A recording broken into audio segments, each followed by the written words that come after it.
Long ball from Martin Prado and Chipper Jones. And they got some defensive brilliance from Jason Hayward in taking game one of a four-game set from the Milwaukee Brewers. Billy Wagner got the save. They'll try to make it two straight next on Peachtree TV.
Joe Simpson. Last night the Braves won it 2-1, and their home record is now 31-10. That got us scrambling through the record books to see just where does that rank in terms of best records ever for this team, Joe? You got to go way back, Ernie. I mean, not back to the Milwaukee Braves or the Boston Braves. How about the Boston Bean Eaters of 1898 were 31-10. That's the best home start by the Braves since then. They've won 21 of their last 25 here at Turner Field, and thanks to some good homework, they have won their last 15 out of their last 19 series, and it dates back to the series in mid-May against the Milwaukee Brewers. So the Braves now 4-0 against the Brew Crew. Quickly, we'll talk about the pitchers tonight. Tommy Hansen goes for the Braves, looking for win number 9.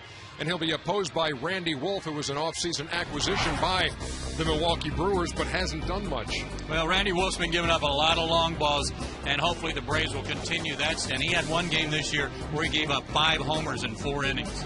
He has given up more home runs and more walks than anybody in the National League. So that's your pitching matchup tonight. It's game 2 of 4 games between the Brewers and the Braves, and it's next here on Peachtree TV. We'll get it going right after this.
Guys at Turner Field, temperature just under 90 degrees, humidity 54%. Otherwise, a very pleasant night for baseball here. Game 2 out of 4 between the Brewers and the Braves. And let's take a look at the batting order brought to you by Stone Mountain Park, an Evergreen Marriott Resort. For great getaway packages, visit stonemountainpark.com. Ken Macha's Brewers are 40-50, and here's the way they line up. Ricky Weeks hits leadoff. Corey Hart has been on fire, the Brewers all-star. You see his numbers for his last 5 games. Ryan Braun is in left. Prince Fielder hits cleanup, then Casey McGee. Couple of changes from Game 1. George Kataris is behind the plate, and Carlos Gomez is in center field. Alcides Escobar is at short, and Randy Wolf will do the pitching for Milwaukee. And on the mound for the Braves will be 23-year-old Tommy Hanson, 6'6", 220 out of Redlands, California. You see he is 8-5 on the year. His last start came against the Mets right before the break. Got no decision. He did keep his team in the ballgame, though. They won it 4-2. He went into the 6th inning, gave up 2 runs, 1 walk, 6 strikeouts. He pitched a beauty. Probably his best game of the year against Milwaukee back on May 10th. He went 8 innings, a 4-hit shutout ball, walked 1, struck out 8. He hopes to continue that dominance tonight. And that's some feat when you can quiet the bats in this lineup. Milwaukee managing 1 run in the opener, and that a first-inning home run by Corey Hart off Jair Jurgens last night. Here's Ricky Weeks to lead it off against Tommy Hanson. Weeks has some pop, 15 home runs, 5 of those are leadoff homers. And like a good leadoff man, he knows how to get on. He's been hit by 17 pitches, which leads baseball.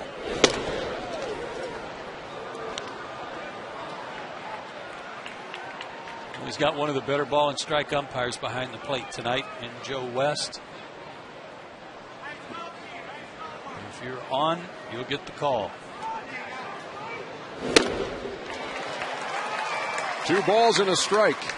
Talk about differences in the pitching matchup tonight. We mentioned the fact that Randy Wolf has given up a lot of home runs and walked a lot. Tommy Hanson is one of 42 National League pitchers who have worked at least 100 innings, and only 6 have allowed 7 home runs or less. He keeps the ball in the park. But he's fallen behind 3-1 to the Brewers leadoff hitter. His ERA is a lot higher than it should be, thanks to 3 games, which boils down to really 3 innings where he gave up a ton of runs. And honestly, his 2 starts, 4 starts ago, June 22nd and June 27th against the White Sox in Detroit in interleague play, he gave up 14 earned runs in 7 1/3 innings. His 2 starts since then against the Marlins and Mets, he's only given up 2 runs in 12 1/3 innings. And fixed a mechanical problem. And there is strikeout number 1. Ricky Weeks takes one more look at Joe West and then heads to the dugout. The mechanical issue that he and Roger McDowell figured out was that he was taking the ball out of his glove a little too late. His upper body was getting out in front of his arm. His arm was dragging some, so he started taking the ball out of his glove a little sooner, getting his arm in the right slot, and the results have been much better. Is that something Roger sees from the dugout, or is that something, okay, let's look at these tapes and see, let's compare what you did earlier, what you're doing now? I think a little of both. Maybe something that he couldn't really get a handle on in live action because you can't slow it down, but then watching the tapes, maybe saw his upper body tilting a little bit too much to the plate and not allowing his arm to get in the right position. Corey Hart with a count of 1-1. He is tied for the National League lead in home runs now with 22 after that solo shot last night. He has been on a tear. Roger McDowell doesn't get enough credit, I don't think, with this pitching staff. Everybody talks about what good arms they have, and they're your home run leaders in the National League. But Roger's outstanding at breaking down the mechanics and finding flaws when they crop up from time to time for the pitchers. Fouled straight back. Brian McCann gave it a look, but it's 15 rows deep.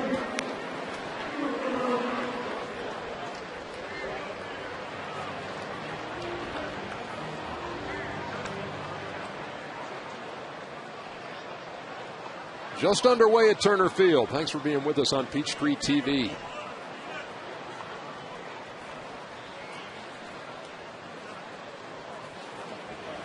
Corey Hart waits on a 2-2.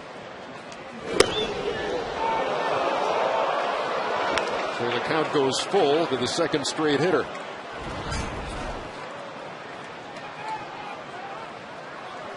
It wasn't high. Joe missed that one.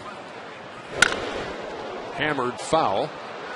Count stays 3-2. Hart has hit safely in 26 of his last 27 games and has 54 RBIs in his last 55 games. You saw him in the home run derby at All-Star in Anaheim and had a great first round. He got shut out in the second round because he hit about 90 minutes apart in those rounds in that somewhat drawn out home run derby. Yeah, it's too long. I don't know about you. I lose interest. I just don't want to see that become baseball's version of a slam dunk, where you have a lot of guys pulling out of it because they don't want to mess with their swings, that kind of thing. Yeah, if it could be streamlined a little bit, I think that's the way to go. Here's the defense behind Tommy Hanson tonight, and with a left-hander on the mound for the Brewers, you see Diaz and Cabrera in the lineup tonight, and Jason Hayward back in there in right field. Jones, Gonzalez, Prado, and Gloss remain the same, as does Brian McCann behind the plate. Tommy Hanson runs his pitch count up pretty quick in most games because he's a strikeout pitcher, and he's already gone to deep counts on the first two guys.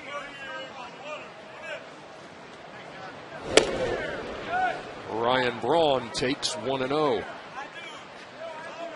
Got into this a little bit last night about the vast discrepancy in his batting average at home and on the road, and hitting .350 on the road, nobody's better, but only .229 or so at home.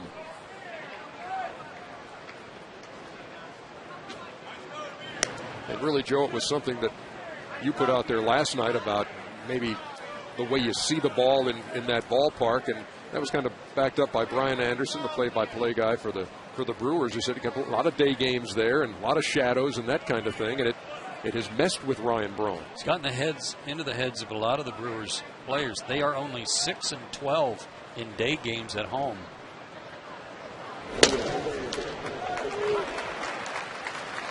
Ball and a strike to the number 3 hitter in the Milwaukee order.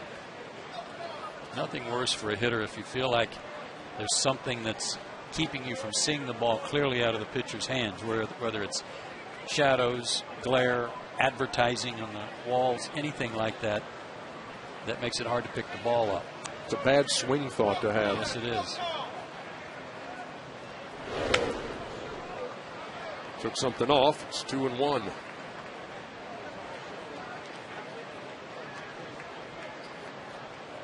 Braun has hit 13 home runs and knocked in 54 runs, and as a team, they have hit 111 home runs, which is the most in the National League.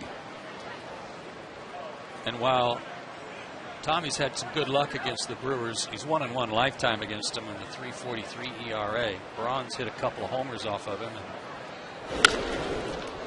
He skies this one. And the Braves converge, and Matt Diaz at the last second makes the play. Not a whole lot of communication going on out there. Now there is between Cabrera and Diaz. There always is a lot of communication after a near disaster. But this was hit so high, I don't think Matt ever figured that Cabrera would ever have a chance to get over there to get to this. But Matt's calling for it. And I think out of the corner of his eye saw Cabrera there and then just... Melky grabbed his chest like this was the big one.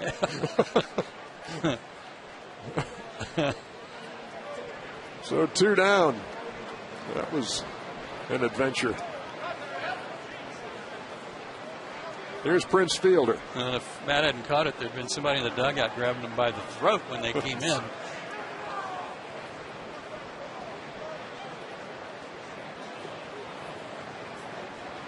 Corey Hart, the runner at first, and a strike to Prince Fielder.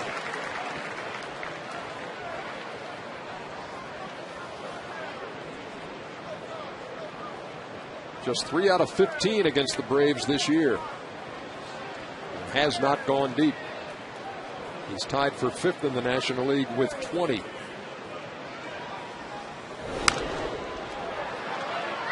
You mentioned the home runs, Ernie, and the fact they lead the National League in that category, and their offense certainly does work around the home runs. They are not a real good team in terms of hitting with runners in scoring position, do a lot of damage with the bases empty, and men on base, not quite so good. You talked last night about Prince Fielder having all those homers and so many solo shots. Yeah. 16 of those 20 solo, and he's got 39 RBIs, which is not many for a 20 home run guy.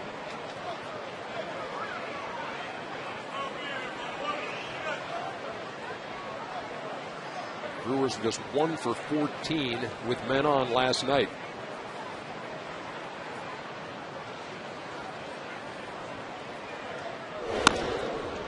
They pitch out, but Corey Hart staying put. Ball and 2 strikes.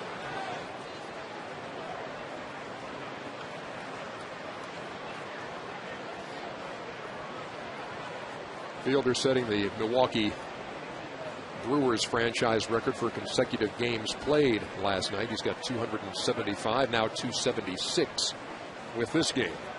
The 1-2. 2 strikeouts in the inning for Tommy Hanson. We head to the bottom half of the first. Thanks for being with us here on Peachtree TV.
Braves batting order to face Randy Wolf. Martin Prado in the leadoff spot, and then Jason Hayward, Chipper Jones, and Troy Gloss. Brian McCann hits 5th. Matt Diaz in the lineup tonight.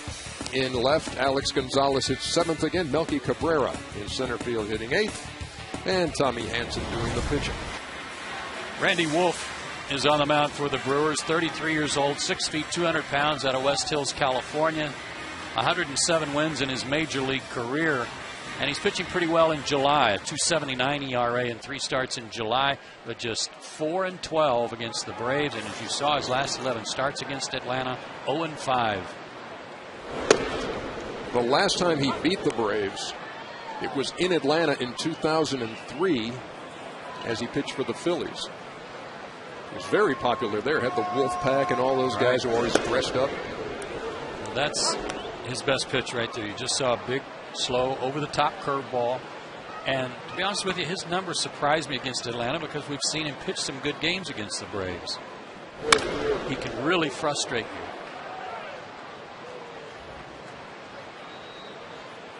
Martin spoiled that one. The count remains 0-2. This is the first time in a while that Martin Prado has not been leading the National League in hitting. Andre Ethier has taken over the lead, 326 to 324. No, the 1 for 17 that Martin's in right now has cost him quite a few points on his average and allowed Ethier to catch him. But last night's home run, a good sign that Our team's on the road back.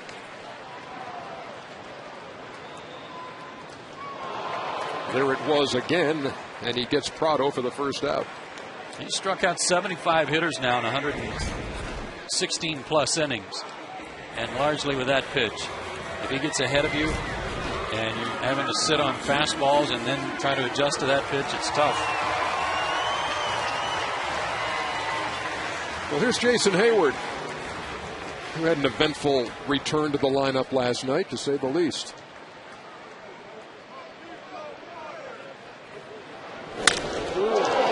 Hit hard, but right at Escobar at short. 2 down. Jason still had some headaches today, the result of that collision with the wall in the right field corner. He had said afterwards that he was stunned when it happened. He wanted to get his breath back.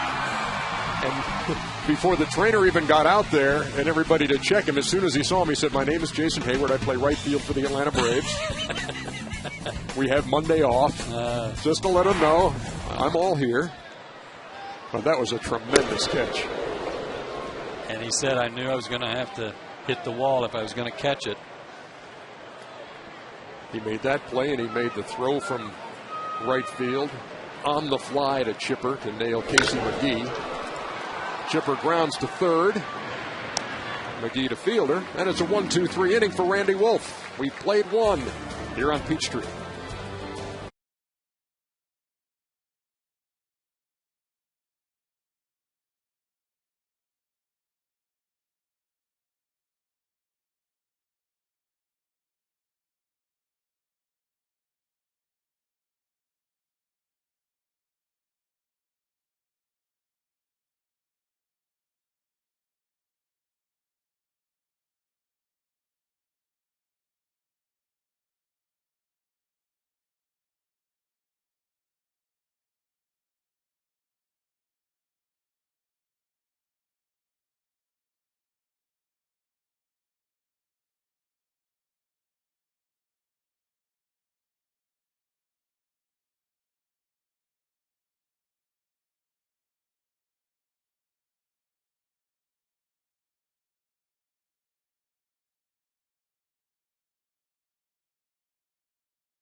Club Incorporated and may not be reproduced or retransmitted in any form, and the accounts and descriptions of this game may not be disseminated without the express written consent of the Braves. It's Christmas in July here at the ballpark tonight, part of the campaign by the Braves' wives to collect toys and then distribute them to kids at the Children's Healthcare of Atlanta locations, which is a noble cause. So we had a lot of Christmas music, Christmas carols they've been playing, and have the huge tree outside the ballpark. So thanks to everybody who's contributed to Christmas in July. And I'll tell you, it's hard to get Santa out of the North Pole this time of year. Come down here to the south where it's so hot. Good to see he had his polyester on. It's a little cooler. Exactly.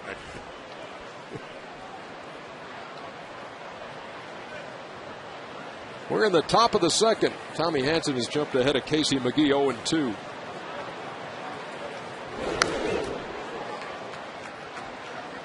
Casey McGee last year hit 300 for the Brewers.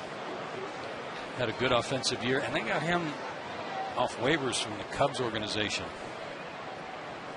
Chicago just let him go. They might like to rethink that one.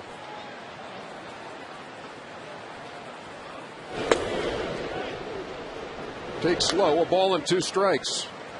Cubs did the Braves another favor today, though. They came from behind and beat the Phillies 4-3. Home run in the 8th inning, won that one.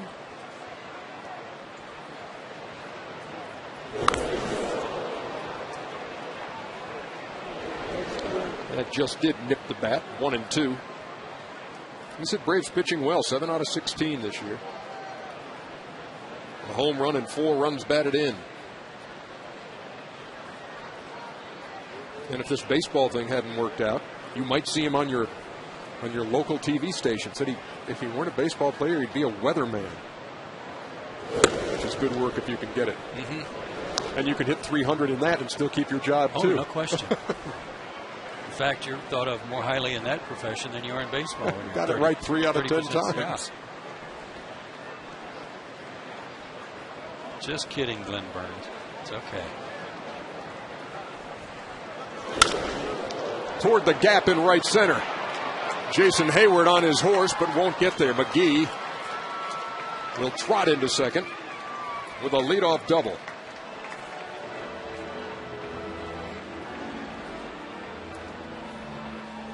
Couldn't put him away. Got ahead in the count, and he fouled off a couple of breaking balls. Check swing on a fastball, and then he got one right down the middle, belt high. And Casey McGee kind of surprised me. He got to first base and just shut it down. He was into almost a home run trot going to second base.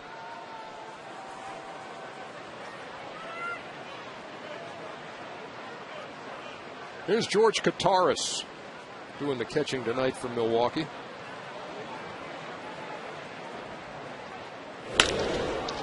Towards center. And Melky Cabrera makes the play.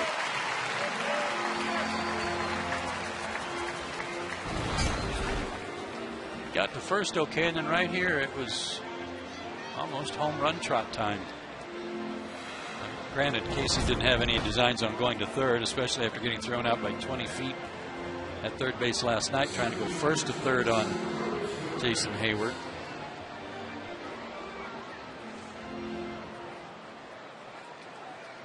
Here's Carlos Gomez, who has really not gotten on track for this team.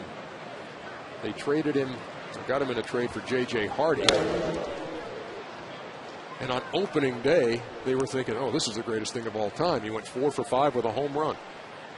Right now he's hitting .229, 5 homers, 20 runs batted, and has stolen 10 bases. But Ken Maka says he needs to focus. He's an undisciplined hitter. But he's in there with Jim Edmonds sharing time in center field. Edmonds played last night. He's a big guy. He's strong. Originally in the Mets organization. And he can run for days. Yeah. I mean, this guy's got blinding speed. He went to the Twins in the Johan Santana deal, but he spent some time on the disabled list with the Brewers this year too, with a sore rotator cuff, and he's only hit .202 since he came back. He's behind in the count, 0-2 with a runner at second and 1 out. To short. Gonzalez. As Troy Glaus came off the bag to corral that throw. It's a tough play for Gonzalez against a guy who can really run. And it was a very fluid play by Gonzalez, but can't get him. Yeah, look how quick he made that transfer to his hand. But as you just pointed out, Gomez can really get down the line. And that's a hit all the way. And again, that was on I think an 0-2 count or a 1-2 count.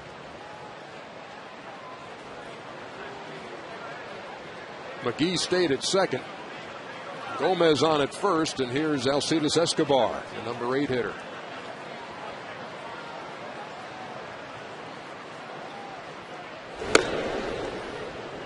This guy made 4 fly ball outs last night. 3 to the outfield, 2 that were hit pretty well. And the last out was a pop to short off against Billy Wagner when he sawed him off. But they don't like him hitting the ball in the air. They want him to hit it on the ground and run. He's not a home run hitter.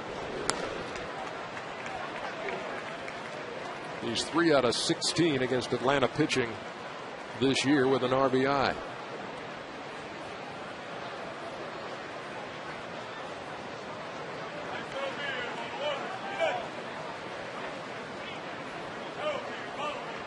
The 2-0 from Hansen. That's over for a strike. Good 2-0 curveball.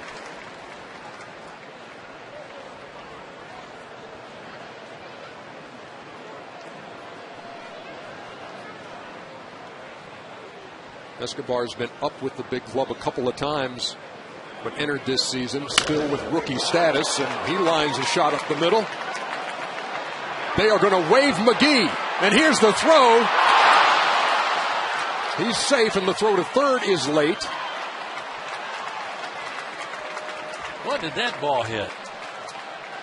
You talk about a bad luck, a bad hop, because that throw was right there and had him beaten. Oh, easily.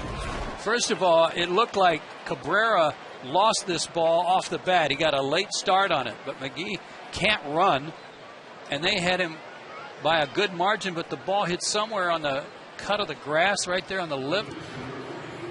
Well, way out in front of the lip, but man, it hit a springboard and bounced over Ryan McCann's glove. So Milwaukee on the board, and runners are at second and third. That's a tough error for Cabrera, too. Randy Wolf on a line to Cabrera. Runner will tag and score without a throw.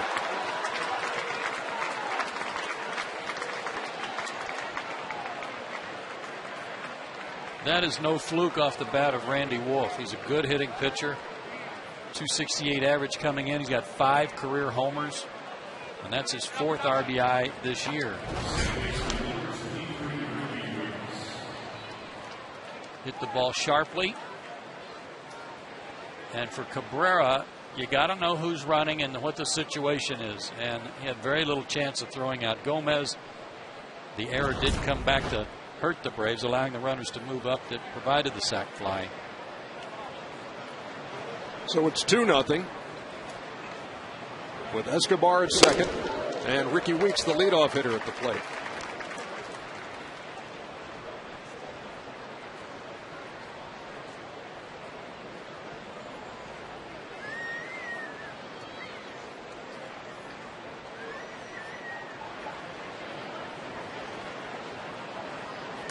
Weeks called out on strikes in the first. And this one right back at Tommy Hansen and off of him. Prado still makes the play, and let's see how Tommy is.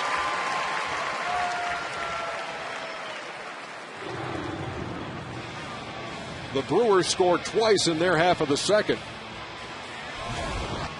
And a line drive off Tommy Hansen to end the half inning. We'll be back.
A question for Ernie and I tonight, send us an email, and if chosen, we'll answer it later in the game.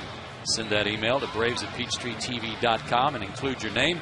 And remember that more saving, more doing, that's the power of the Home Depot. Well, that half inning was no fun for Tommy Hanson. Milwaukee scores twice in a line drive right back through the box. We'll take another look at that when we get the opportunity, as Troy Glaus stands in to lead off the bottom of the second.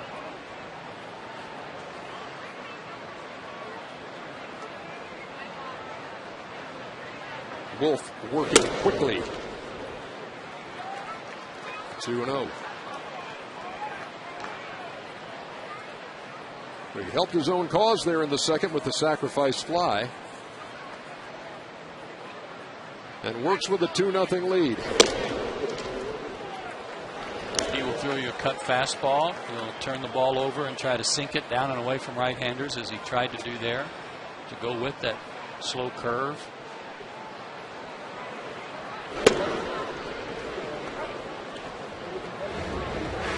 Tommy Hanson took that shot off the bat of Weeks. It looked like off the inside of his left knee, and it may cause the Braves to get somebody loose in case that stiffens up on him.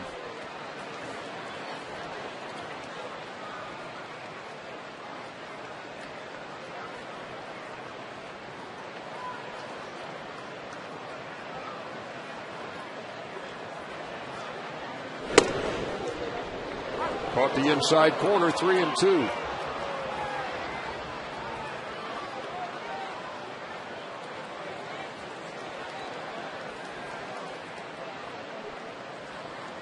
Troy, the team leader in RBIs with 58, has 14 home runs. Wolf has come back from a 3-0 count and then lost it.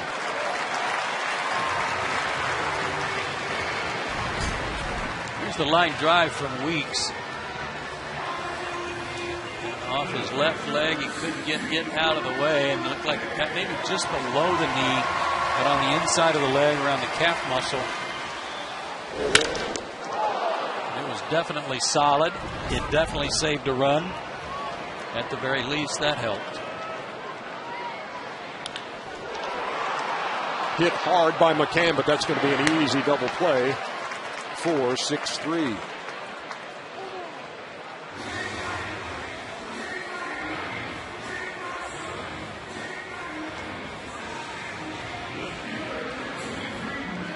That was fast.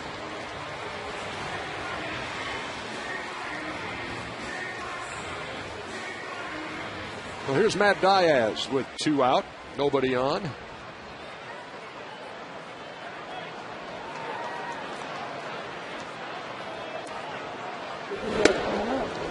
Is it just me, or every time I look at one of these sheets that has the batter-hitter comparisons, does Matt Diaz hit every pitcher well? Yes.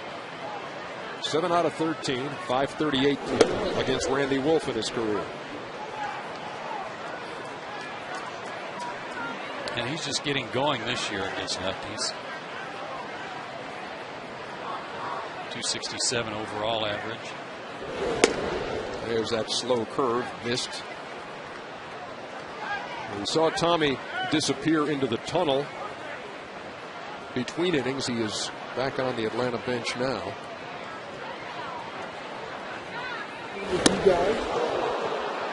And Matt Diaz is a strikeout victim against Randy Wolf. Milwaukee's on top 2-0 as we go to the third. Tommy's on his way back out.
excellence in early education. Corey Hart, second in the National League in RBIs behind Ryan Howard.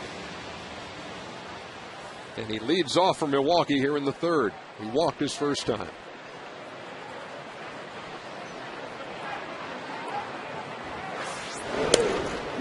Fifth guy on that list is one that you kind of raise your eyebrows at because he doesn't get enough attention, and that's James Loney of the Dodgers, having a good year. James Loney 10th in the league in hitting at 306. And you saw the RBI numbers. Just kind of quietly goes about his business. He's not the best first baseman in the National League, but certainly a productive one. Then they've got Andre Ethier back on top of the National League in hitting. And that's a Dodger team that's 2.5 back. A great race in the NL West with San Diego still clinging to the lead. Colorado 2 back. Dodgers 2.5, and the Giants just 3.5. Going to be some great baseball played down the stretch this year. Great races. There's a base hit to left for Hart. Roger McDowell, Bobby Cox will be keeping a close eye on Tommy Hanson this inning to see if he's able to push off that right leg.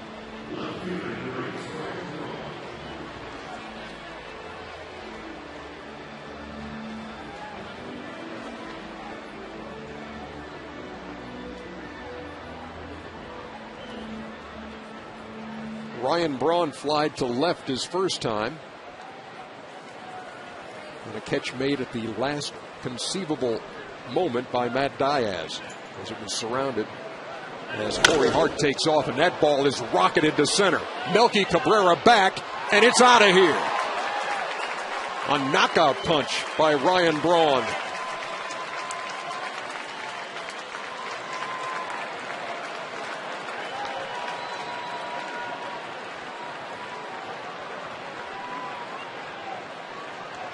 That was roped, and the third career homer in 11 at-bats for Ryan Braun off of Tommy Hanson. He got a letter high fastball, and he just didn't miss it.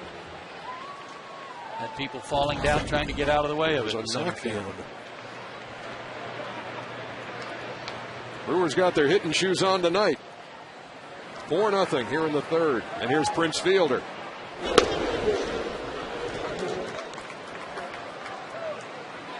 14th home run, 56 RBIs for Ryan Braun now.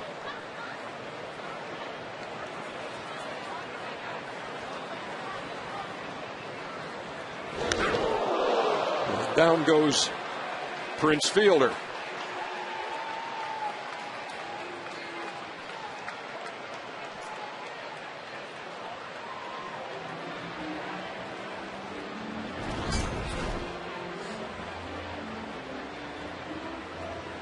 He didn't take kindly to this, stared at Tommy Hanson as he was going to first, but he joins a long line of guys that Tommy's plunked this year.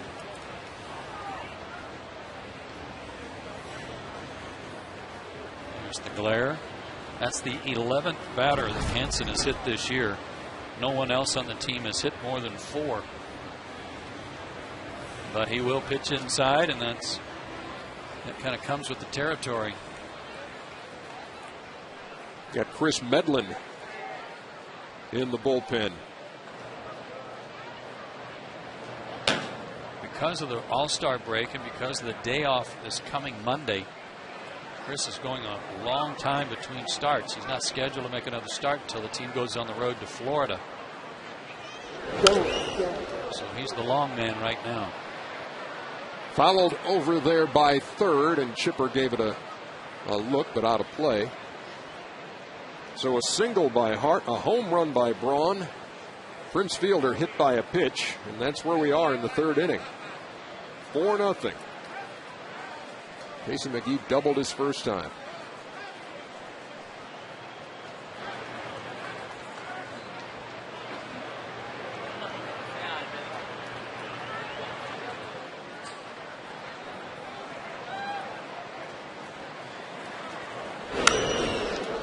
Popped him up. Will it stay in play? One down as Brian McCann makes the play.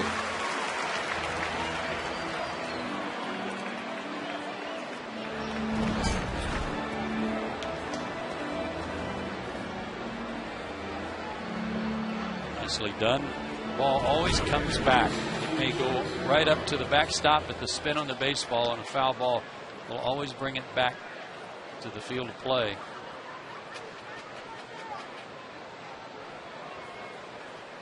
Or at least in that direction if it's close to the railing. Here's George Kataris. Lined out to center his first time. The 11-hit batsman for Tommy Hanson now puts him at the top of that category, the most in the major leagues.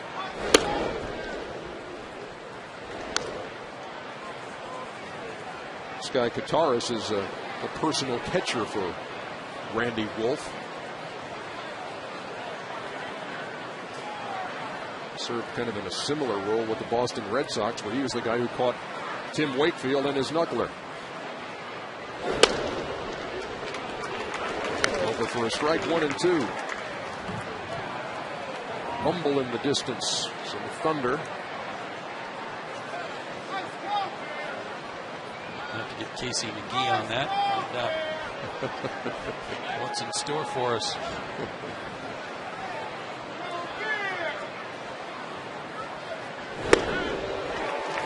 And he strikes out Kataris for the second out.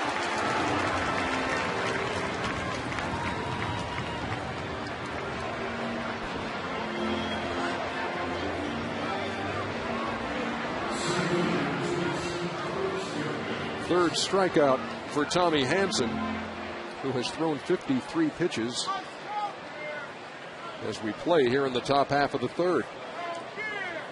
Here's Carlos Gomez. Singled his first time. Yeah, he had the key at bat in the inning. After the double by McGee, Kataris had flied out. There was one out, and then he just hit a little tapper that was kind of in no man's land out towards short. Gonzalez did everything he could, but Gomez was able to reach, and that set up the whole inning.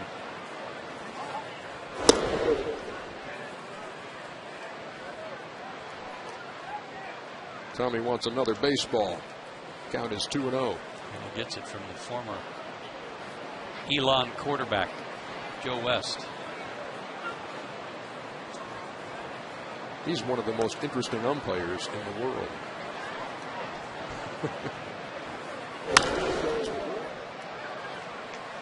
Well, you look at Joe and you immediately think of quarterback, don't you? Oh, of course. Kind of like Adam Dunn. Exactly. He could have gone to Texas. 32nd year for the crew chief.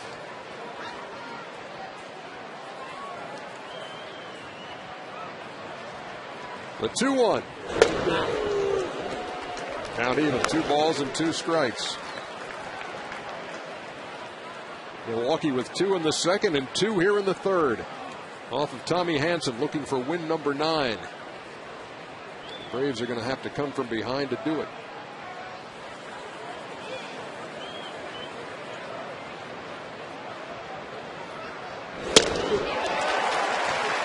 Threw it right past him for the third out. But a 2-run homer by Ryan Braun has given Milwaukee a 4-0 lead.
3rd. Visit PeachtreeTV.com/contest for official rules and to enter for a chance to win. AirTran Airways, go. There's nothing stopping you. Had a winner last night. Hey, yeah.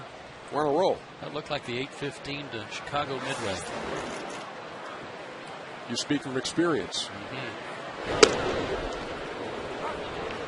Alex Gonzalez leads it off. Made his Braves debut last night.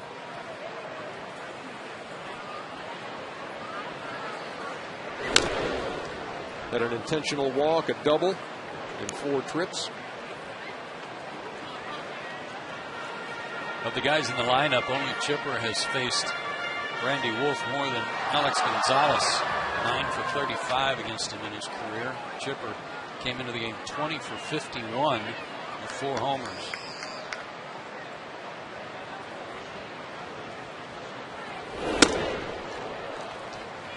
And he goes down swinging. 3rd strikeout for Randy Wolf. He's not a guy that strikes out a lot of hitters, but he can. He doesn't have to rely on strikeouts because he's got some other out pitches. I mean, the guy's won 107 games in the big leagues. He's no slouch. Went 12-12 last year, splitting time between the Padres and Houston. Became a free agent. The Brewers signed him. Melky with a fly ball to right. Corey Hart right there. Quickly 2 down. This is what I was talking about at the beginning of the ballgame, though. We've seen him pitch some good games against Atlanta. His results might not have been real good and what he wanted, but we've seen him at his best at times. Milwaukee signed him to a 3-year contract, $29.75 million. Wow.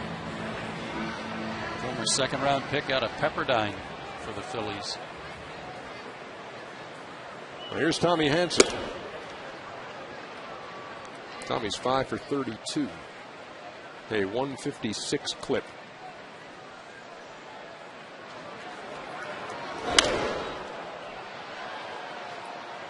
His strikeout high for the season is 8. He's done it twice, including his first start of the year against Colorado, and then just 2 starts ago at home against the Giants. But the flip side is that game, like I talked about in the opening comments, on June 9th against the Cubs, he went 4 2/3 innings, gave up 9 hits, and 5 of them were homers. Threw him that lollipop on consecutive pitches. And that's it for the Braves in the 3rd. This has been the AirTran Airways home run inning of the game. Be sure to register at PeachTreeTV.com/.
Hanson. Visit your local Toyota dealer today. Toyota, moving forward. When was the last time the Braves had the best record in the National League and the best home record in the majors after the All-Star break? Best record in the league and best home record in the majors after the All-Star break. I'm going to go 1993. I'm with you, Pards. We're in the top of the fourth, and it's a 4-0 game. Alcides Escobar leads it off and takes a strike. Tommy needs a 1-2-3 inning. Hasn't had one yet. The positive is that it looks like he's okay from taking the line drive to the leg in the second. Yeah, and I talked last inning about how they would keep a close eye on him because it's his push-off leg, but watching the replay again, it's actually his landing leg that got hit, his left leg.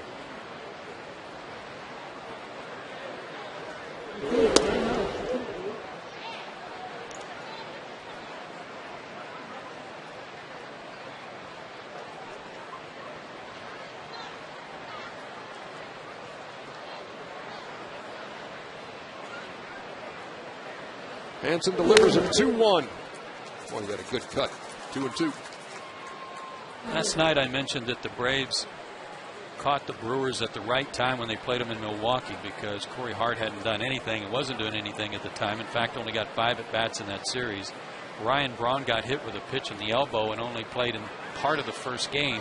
Didn't play thereafter.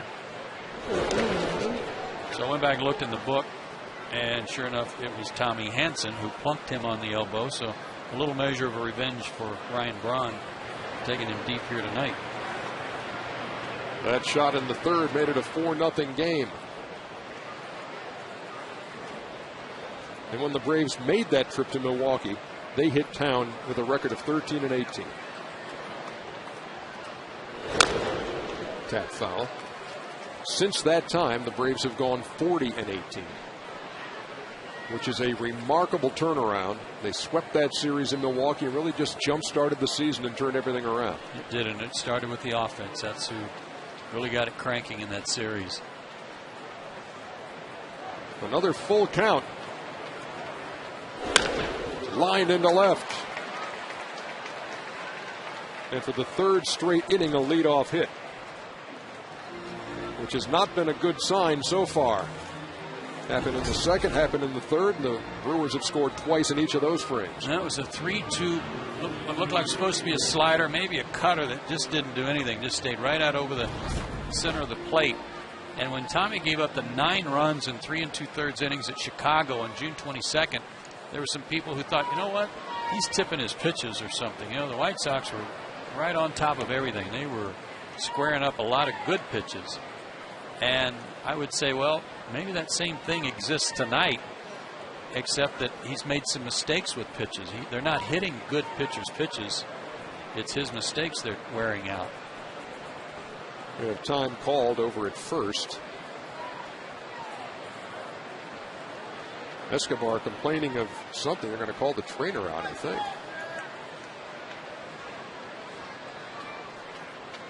Ed Cedar, the first base coach, and Angel Hernandez, the first base umpire. Hanson had thrown over there.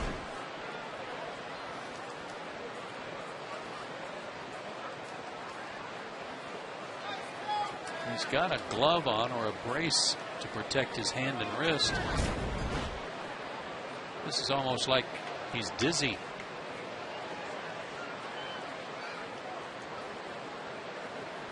Trying to catch his breath a little bit. Hey, maybe it knocked the wind out of him. I don't know. Because it certainly didn't look like there was any jolt to the hand. No, they're just, maybe he pulled a muscle in there.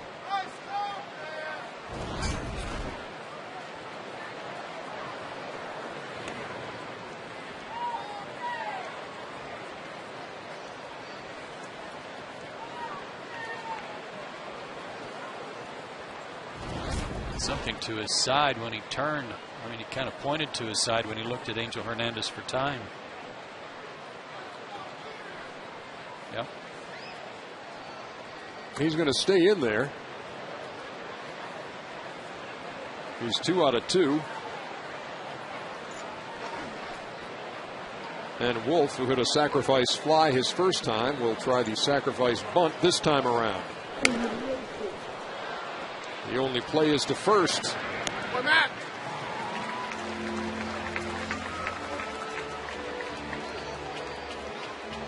Third sacrifice for Wolf on the year. He's just a good athlete. As you pointed out earlier, when he had that good swing on the sacrifice fly, hitting 268, 11 out of 41. So he's done it all for Milwaukee tonight, throwing a shutout through 3. Moved a runner over here. Picked up an RBI earlier. So another runner in scoring position in a 4-0 game, and here is Ricky Weeks. Last time, he's the guy who hit the line drive off the left leg of Tommy Hanson. Was retired 1-4-3. Nice stop. Chris Medlin, who was warming up last inning, is loosening up again for Atlanta.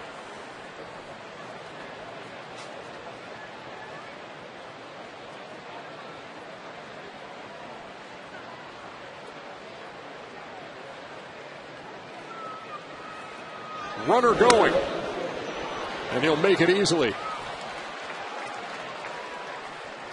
Side feels okay.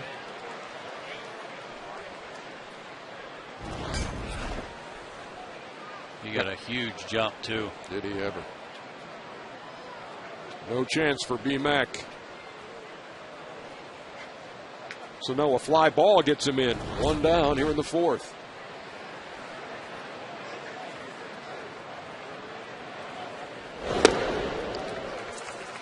Did you see Rob Drake, third base umpire, position himself for that play at third base? I mean, he stuck his nose right in there. He was right on top of it to make the call.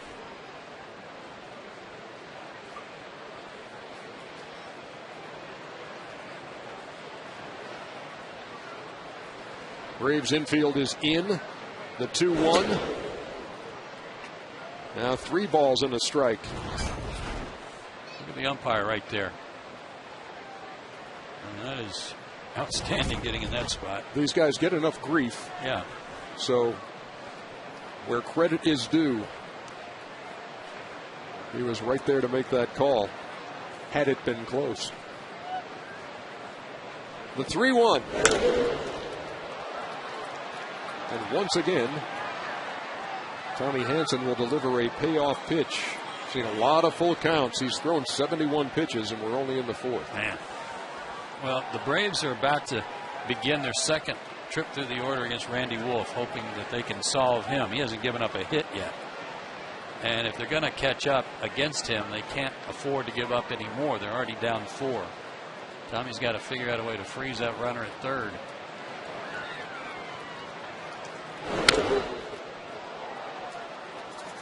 We'll try it again. 4th hitter he's gone full on.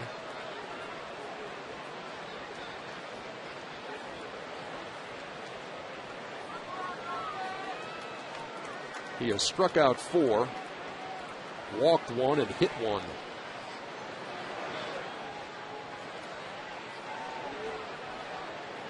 Weeks waiting on a 3-2 to Chipper. He'll come home.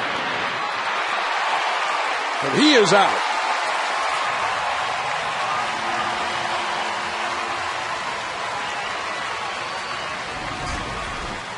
Going on contact. And he was a dead duck, tried to avoid the tag. Bryant's got him. So the Braves do save that run for the moment. 2 down in the inning.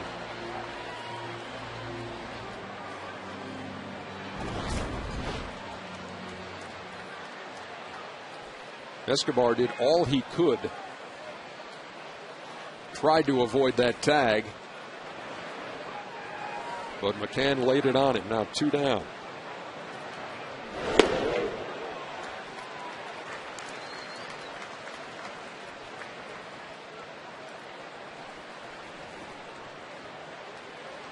Hart's been on both times. Walked in the first, singled in the third, and then trotted home when Ryan Braun went deep. A pitch out. Weeks isn't going anywhere. He's stolen 6 bases. Yeah, I was curious about how Ken Maka might play this too. With 2 out, already up 4-0. You just took a chance to try to get another runner in, going on contact, had him gunned down at the plate.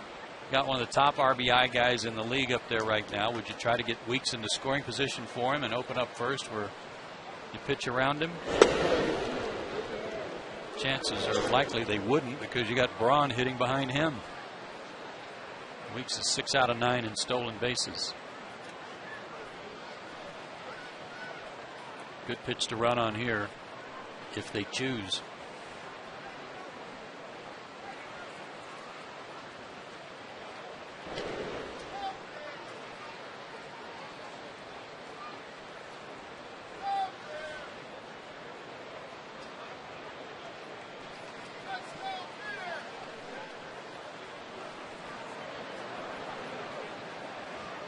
Corey Hart with those hands held low, waiting on a 2-1. 2 balls and 2 strikes. Weeks bluffed at first on that pitch, stayed put. Now it's 2-2 with 2 out. Tommy Hanson and the Braves trying to keep it at a 4-0 deficit.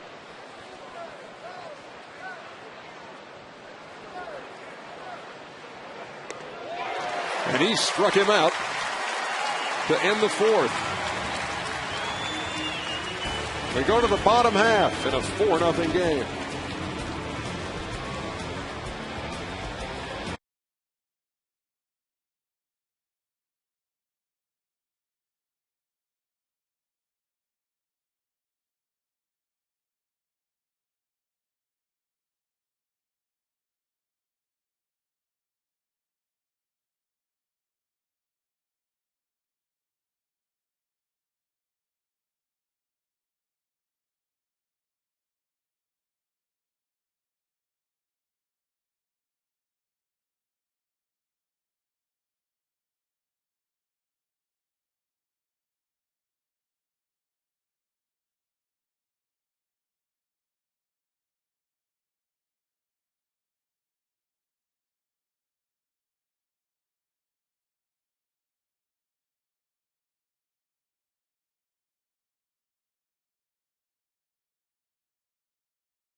Which was, when was the last time the Braves had the best record in the National League and the best home record in the majors after the All-Star break?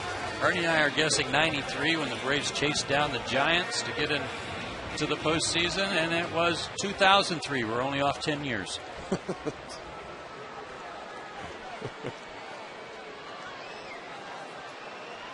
Okay, what's the Braves high for home wins in a year? 56. And they're on a pace for how many? For 61. And if you missed our little pregame segment tonight, we talked about the fact that as Martin Prado flies to right for the first out of the 4th, talk about the fact that the Braves threw 41 home dates and 31-10, which hasn't been done since the Boston Bean Eaters in 1898. They are that hot. And here are the best home records through 41 games. And it's those Bean Eaters of 1897 who were 35-6.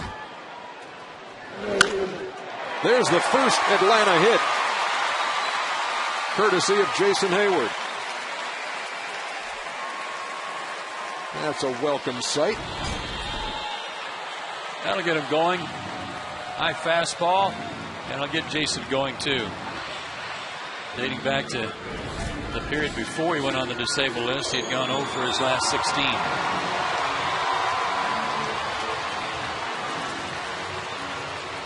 So he's at first for Chipper, who's had all kind of success against Randy Wolf in his career. Came into this game hitting .392 against him with 4 home runs. Grounded to third his first time. Now the only thing Jason Hayward will be doing to protect that left thumb, he's not doing anything at the plate. Nothing with the bat or anything like that, but he will wear a guard on his left hand. You see it right there to protect that previously injured thumb. Well, we might get an opportunity to see this inning if he has to slide, if he's going to go hands first or feet first.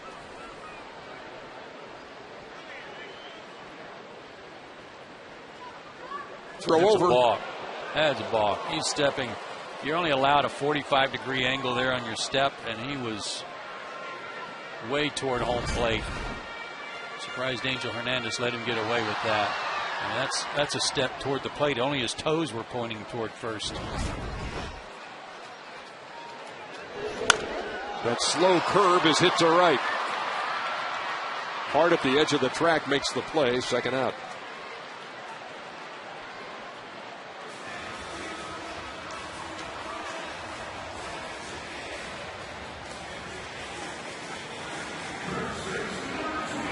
Saw those ominous clouds off to the north, the downtown side of Turner Field, and from that angle, that camera shot looked like things weren't quite as dark off behind home plate.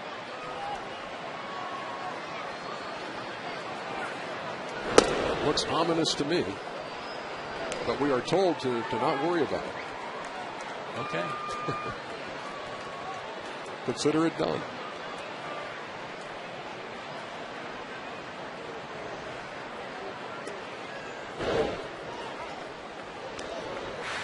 A ball and a strike to the Braves cleanup hitter. Walked his first time and was erased in a double play. Braves are down 4-0. Got a runner at first and 2 down.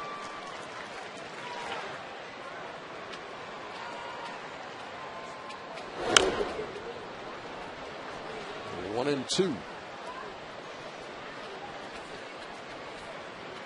Troy Gloss, if nothing else, has been very consistent this year, whether it's at Turner Field or on the road.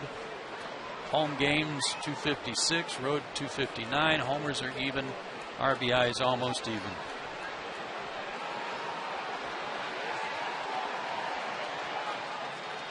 A paper plate has just floated down into the infield, and time has been called. That was at a picnic in Macon about 10 minutes ago.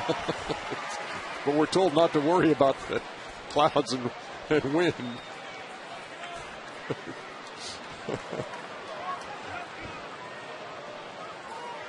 The 1-2 on the way. Troy stays alive.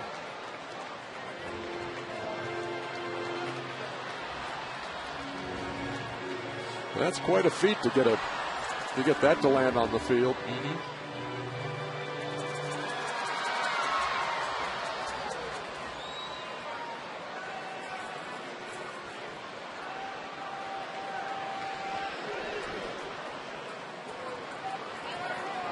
Hayward at first. 1-2. Driven. Deep center. Off the wall. Hayward at third. He will score. And it's an RBI double for Troy Gloss.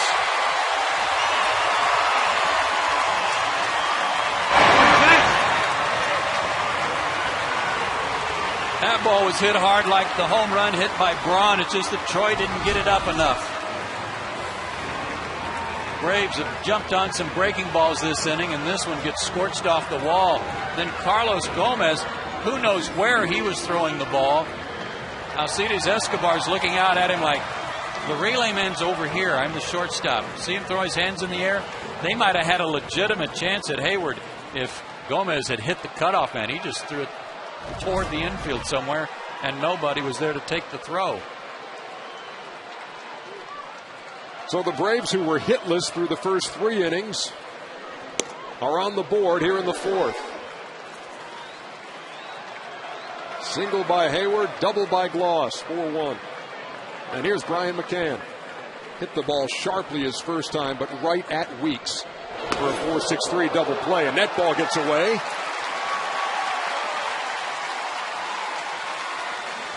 And Gloss is at third.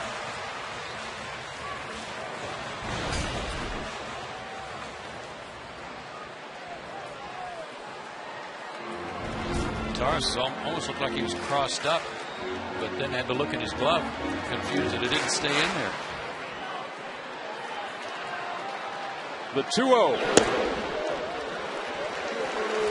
3-0 to McCann. Good patience by Brian. Braves are 0 for their last 16 with runners in scoring position, dating back to a Tim Hudson double against the Mets on July 10th before the break. Big 3-0 cut.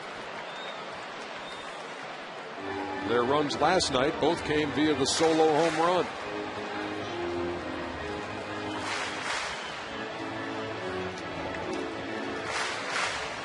McCann trying to pick up RBI number 38.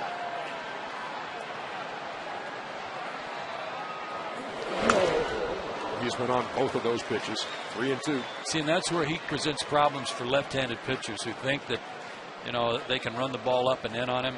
He's got the outside part of the plate covered and is so quick inside he can either fight that ball off, or as Matt Thornton found out in the All-Star game, he can turn on the ball too. It was that rocket double with the bases loaded that gave the National League the win in the All-Star game. And Brian McCann was none too pleased as he took a called third strike. But the Braves on the board. 4-1. We'll be back.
#1 in customer satisfaction nationwide for 6 straight years.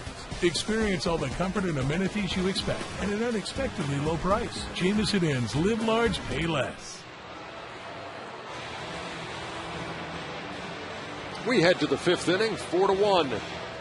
The Milwaukee lead over the Braves. Ryan Braun will lead it off. He's done some damage tonight. 2-run homer in the 3rd, which at the time gave the Brewers a 4-0 lead. He recently endured an 0-for-17 skid, then got well, as many hitters do, against the Pirates in a 3-game sweep, went 6 out of 12 and a couple of home runs.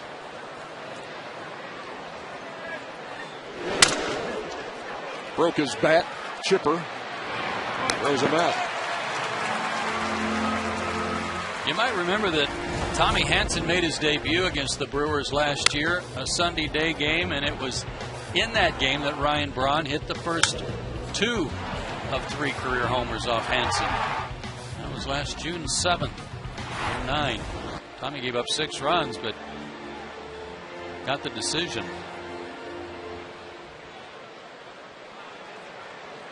Now here's Prince Fielder. Called out on strikes in the first, and then Hansen hit him with a pitch after the Braun home run in the third.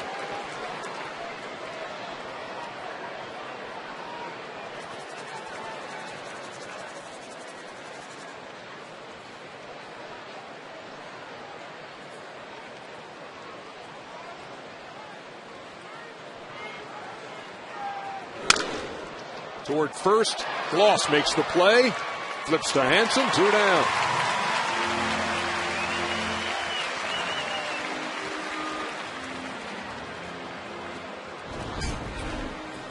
Nice play by the former third baseman.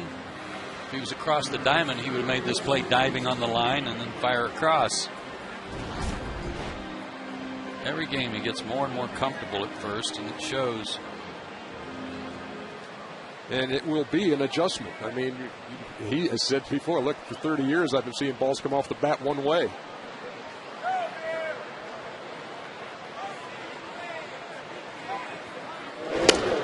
Well, he found that unlike third base, there's a lot of running involved when you play first. You have to run to cover first. You have to run to be the cutoff man. It's like Glenn Diamond when he gave up golf. He said there's just too much bending over. I think to waste a good shot at Glenn when he's not even in the truck. To short. And there is a 1-2-3 inning for Tommy Hansen. He needed that. Braves needed that. They're down 4-1.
For Old Mass, Saturday at 8 on Peachtree TV. That is the feel-good hit of the summer. Yeah, that is a great movie. It really is worth a watch if you haven't seen it. You're watching Braves baseball tonight here on Peachtree TV, and you're watching Randy Wolf working on a 4-1 lead as he goes to work in the bottom half of the 5th inning. Matt Diaz to lead it off. Struck out his first time.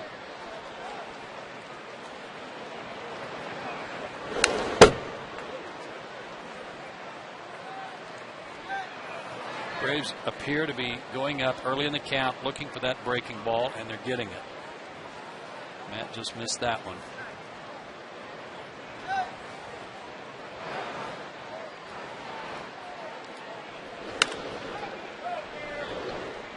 So he's behind 0-2.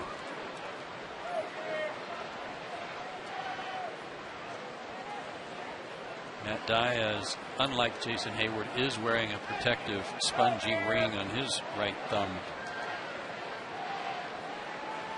after he had surgery.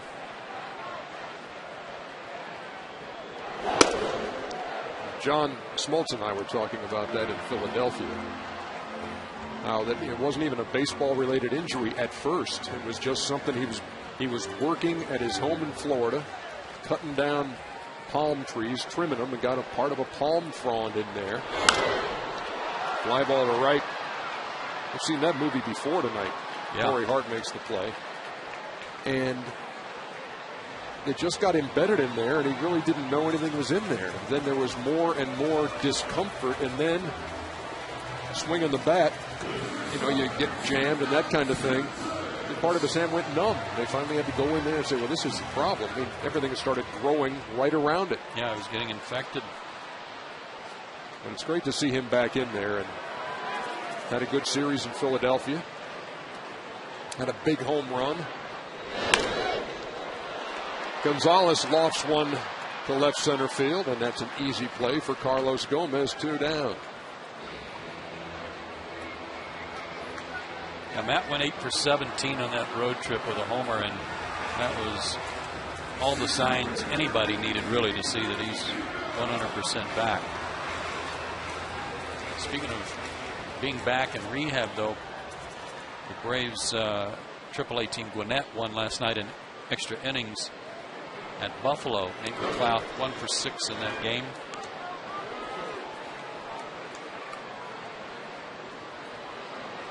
We had a home run in one of their games in the rehab process over at Cool Ray Field. We're off 85. Omar Infante has a bat in the on-deck circle if Cabrera can reach. 2 down here in the 5th.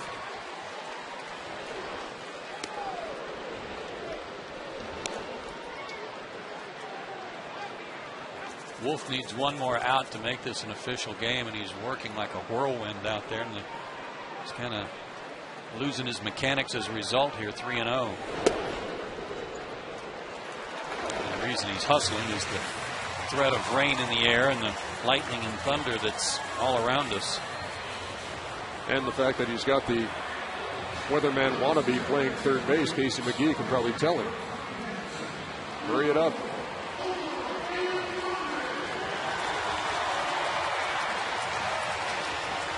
So here's one of the Braves All-Stars, Omar Infante.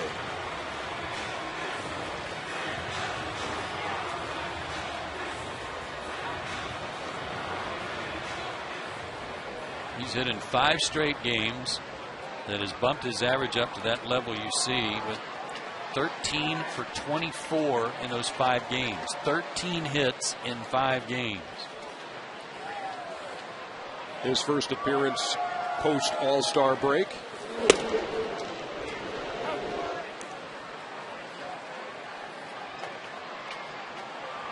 Both of these teams are good pinch hitting teams. The Brewers have the second best average in the National League at 284. The Braves are third at 274. Grounded to third, just fair. McGee throws a strike, and that's it for the Braves in the 5th. We head to the 6th. Milwaukee on top, 4-1.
there's nothing stopping you. Tomorrow, Sports South has Game 3 of this series at 7:10. Sunday afternoon on Fox Sports South. Chip will be working that together. Chip reporting that there is rain at his house tonight. Yeah, it's raining out just inside the perimeter on the north side of downtown, Buckhead area. But we're still not worried about that. No. Peachtree TV, we got the Padres on Tuesday and Wednesday, and the finale of that series on Sports South on Thursday afternoon. How about the break the Braves are getting and the bad luck for the Padres? I'm not sure that they were going to see Matt Latos among the starters for the Padres, you know, in that great pitching staff for San Diego. But Latos just went on the disabled list for a strained rib cage or side muscle, maybe an oblique, because he was trying to stifle a sneeze last Friday. You got to let him go. You've got to let him go. Yeah. It's never good. Did your mom ever tell you you just let it go? You might explode. Implode, yeah, whatever. Mm-hmm. Or you might land on the disabled list. Right. So the Braves, that's one guy they don't have to worry about. George Kataris leads it off against Chris Medland. On in relief of Tommy Hansen, who went 5. And as you point out, the way the rotation has fallen post All-Star break, this is a good chance for Chris to get work. Yeah, he hasn't pitched since July 7th at Philadelphia. 9 days ago. Yet another win, making him 6-1.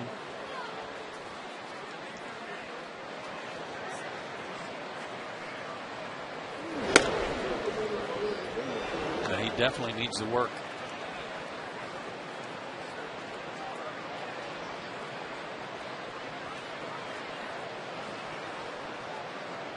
Here comes the 2-2.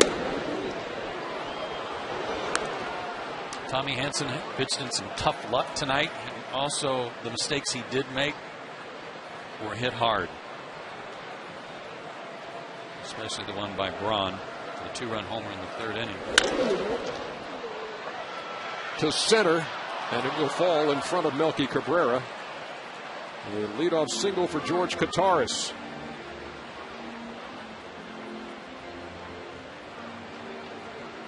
He's now hit in 5 straight.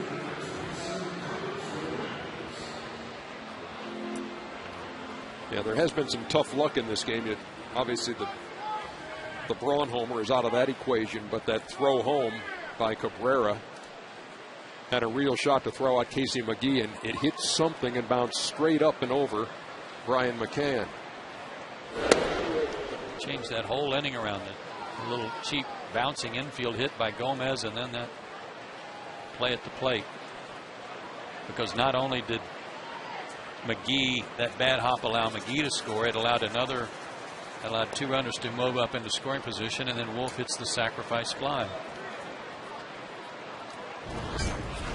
Here's that play. McGee was going to be a dead out. Watch this ball hit and just catapult over Brian's head. Looked like it was going to be a perfect one-hopper. Swung on and missed, a ball and a strike.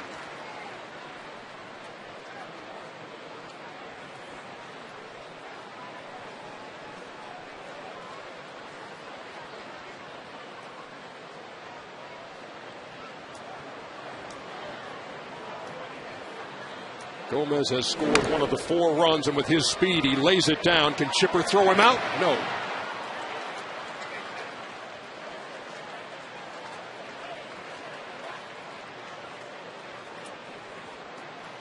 You see flashes from this guy, and you understand why they get excited about him and what he can do. Chipper with an excellent play, but couldn't get a hole out on the throw. He can get down the line, as we talked about. That infield hit earlier tonight set up the 2-run 2nd inning.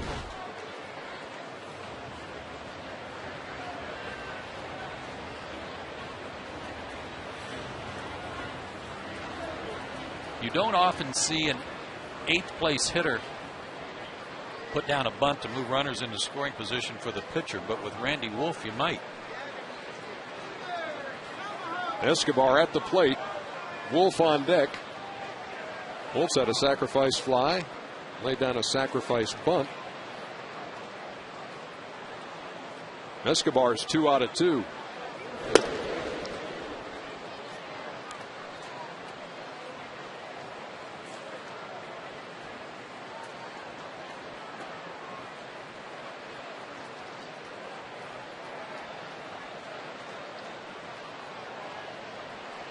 Chris Medlin trying to keep the Brewers right where they are. It's a 4-1 game, but they threatened here in the 6th, and Escobar shortened as if to bunt.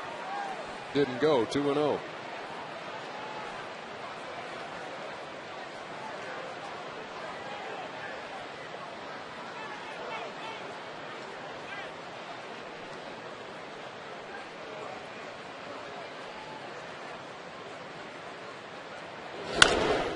Line to left. And that is a foul ball. Man, was that close. Oh, baby.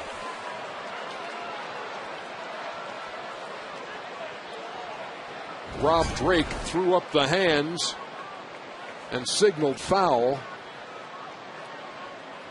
And he was right. He was right. Just missed the chalk and hit right at the end of the grass.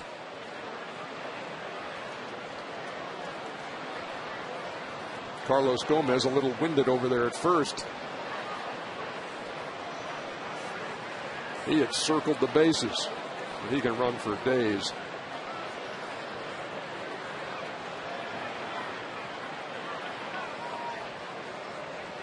The 2-1 to Escobar from Medlin. Count even, 2 balls and 2 strikes.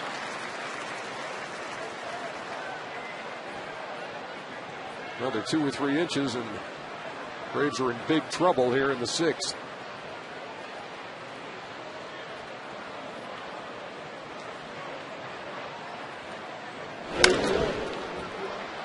Fly ball shallow right. Hayward on, calling, and makes the play.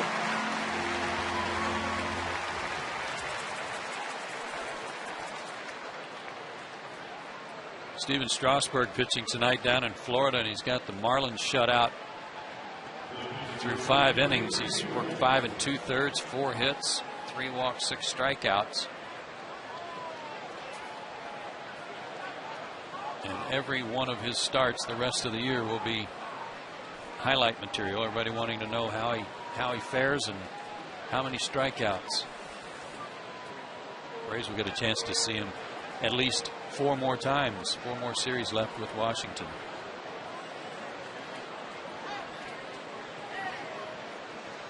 Here's Wolf now with 1 out. Medlin threw him that change. 0-1. Chris has a dandy changeup.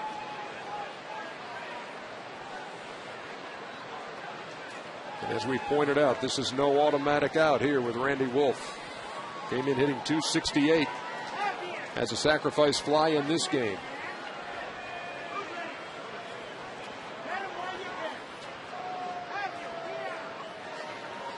Loss creeps in at first. Wolf fouls it off.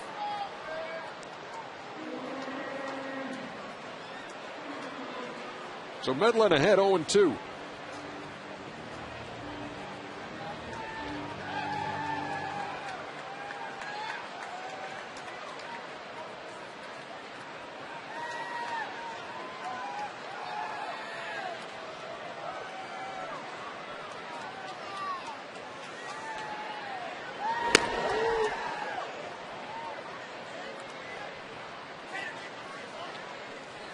What Medlin's done for the Braves after coming in to pitch for Jurgens in the rotation has just been phenomenal.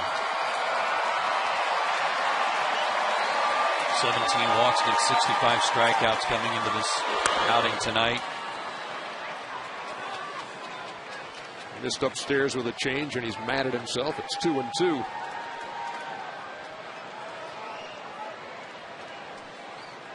It's Kataris at second, Gomez at first. Milwaukee trying to pad a 4-1 lead here in the 6th, and Medlin trying to wiggle off the hook. Strikes out Wolf, 2 down.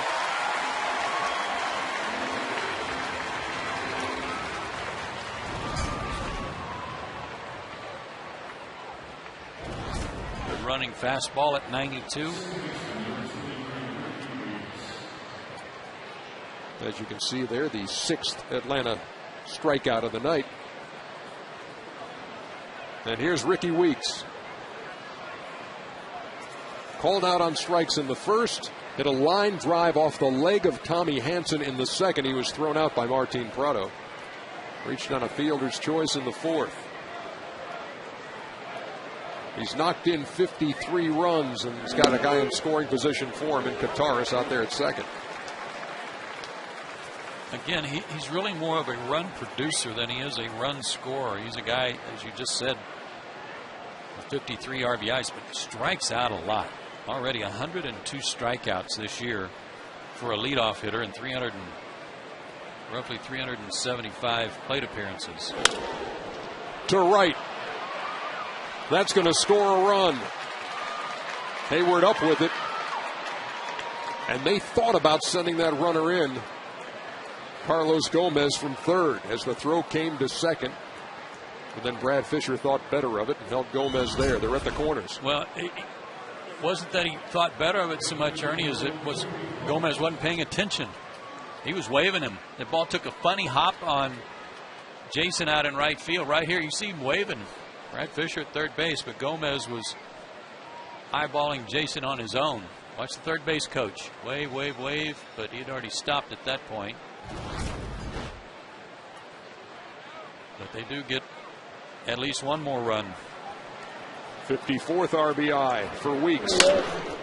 As Hart grounds to short. Gonzalez, as Gloss drops the throw, and a run scores.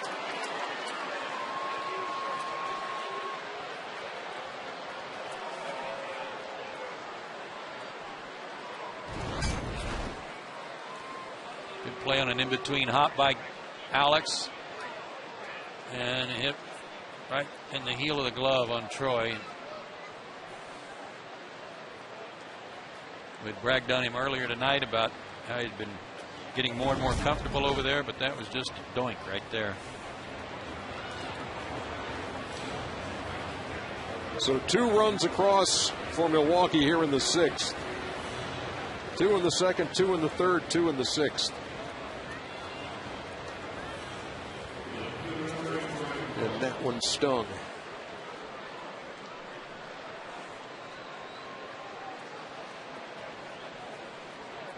Because now 2 on, and Ryan Braun is at the plate. He's homered tonight. 1 out of 3.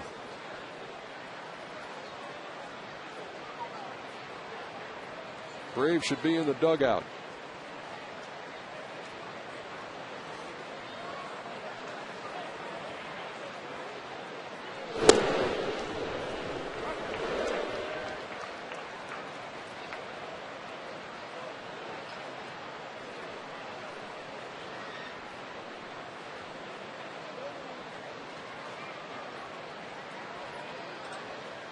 The deficit now 5.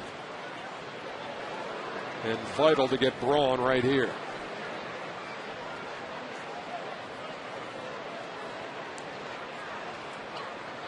Mike Dunn, recently called up from Gwinnett. Left-hander gets loose in the Atlanta pen. Braun takes a strike, 0-2.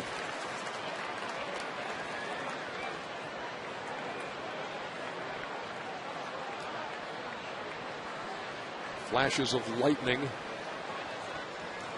in left center field.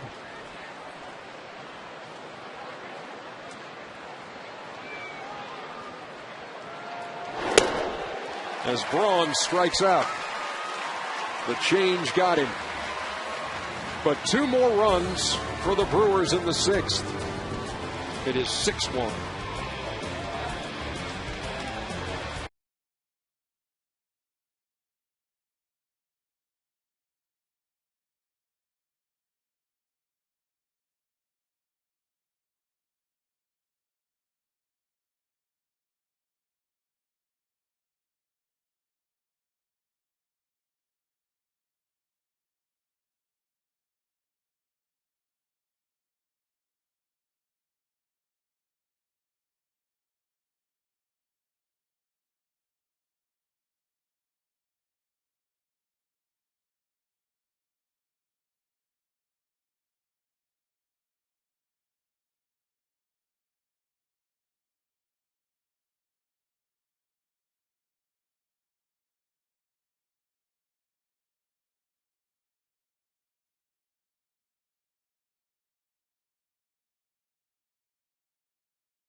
By SunTrust, live solid, bank solid. Martin Prado, the National League leader in hits, with 122 coming into this game, and he's 0 for 2. Brandon Phillips second. Need to cut into that lead. Still time to put a couple on the board, maybe 3, and then see what happens.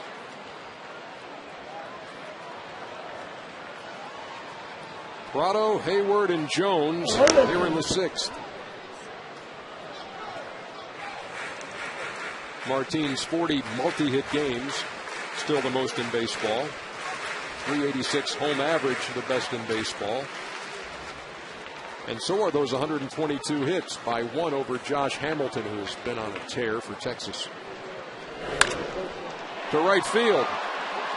Corey Hart back, and he can't make that play. Prado is at second, and he will be into third with a leadoff triple.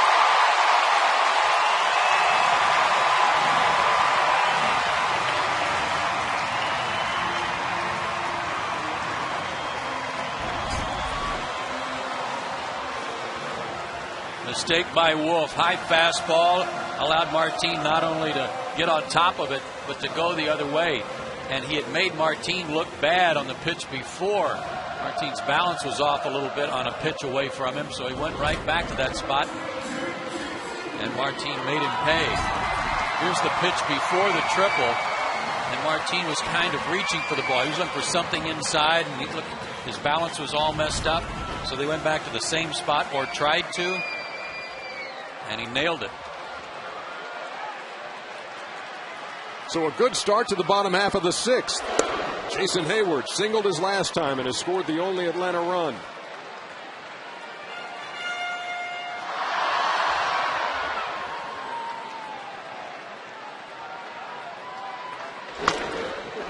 Tap to Wolf, who looks Prado back, 1 down.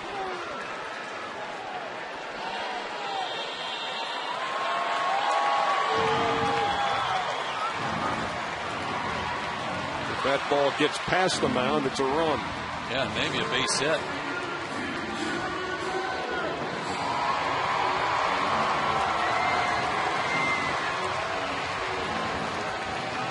So here's Chipper, who's owned Wolf in his career, but is 0 for 2 tonight. Taking him deep 4 times.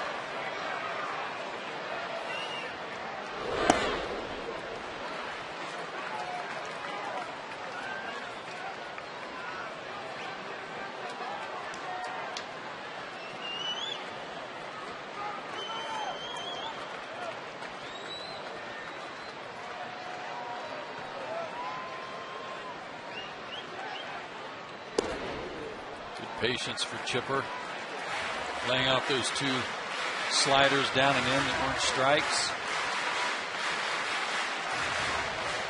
Chipper 9 for 14, getting a runner in from third with less than 2 outs.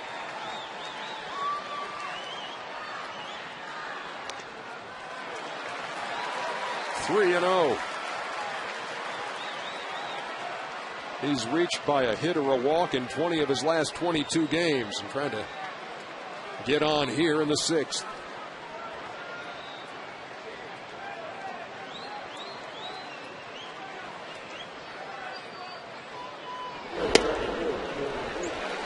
They're at the corners with 1 down.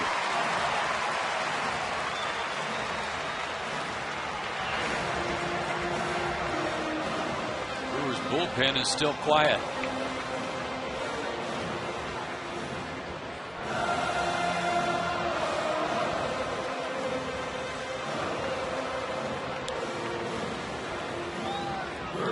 Gloss has arguably the hardest hit ball tonight off of Randy Wolf, a double. Drove in a run in the 4th.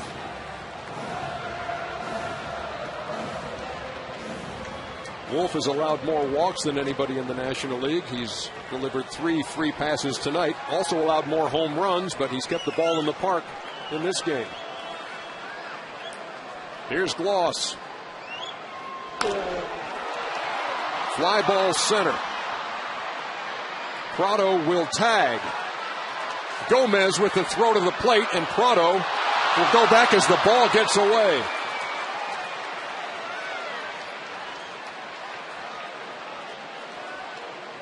Gomez uncorked a nice throw to the plate. Prado had no chance.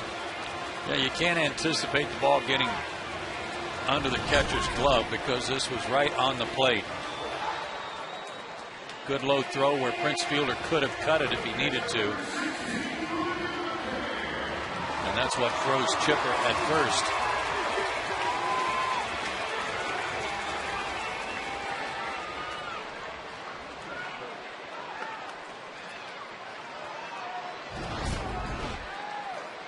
So here's Brian McCann now, trying to get that run in. Martin led off with a triple, and he stayed right there.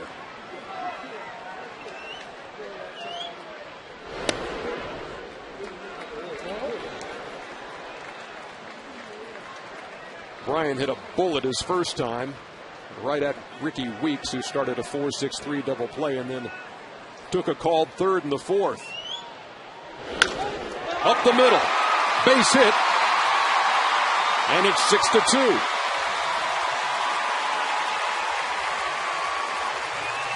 And some good clutch two-out hitting from McCann that takes Gloss off the hook, who couldn't get the runner in from third with less than 2 outs. So teammate picking up teammates. And the inning continues. That snaps an 0 for 19 with runners in scoring position for Atlanta.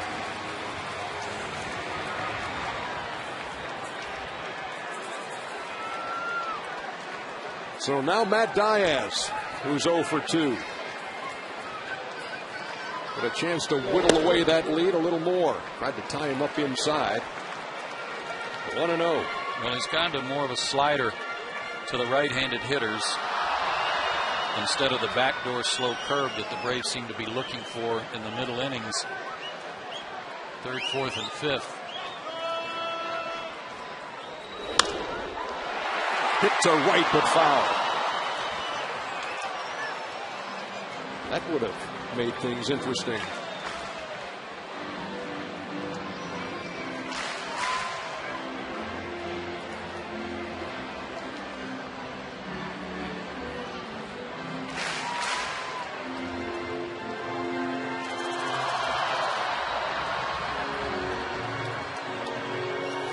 Getting solid innings out of Randy Wolf tonight. Milwaukee leading 6-2. 2 Braves on with 2 out. Diaz swung right through it. 1-2. Randy Wolf knows that Matt Diaz wants to swing the bat. Doesn't matter where he throws it, high, low, in, out, he's going to swing.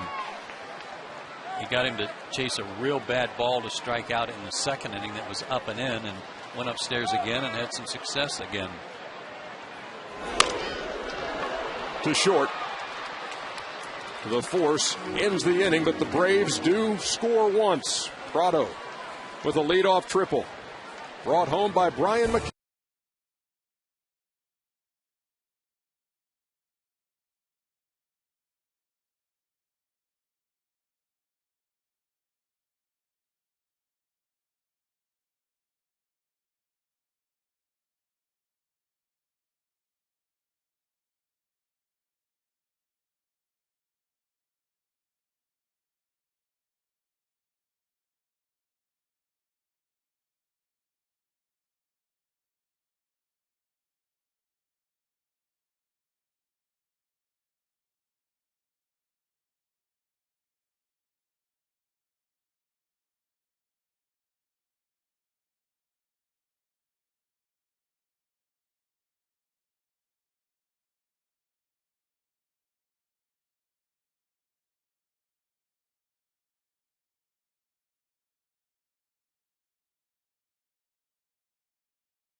We head to the top half of the 7th.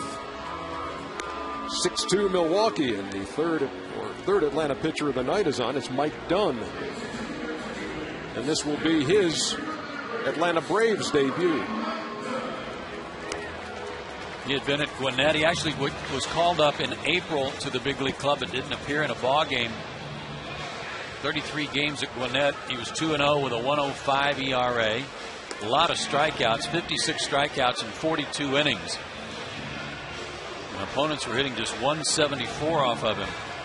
In spring training, Bobby Cox talked about Mike Dunn and what a live arm he has.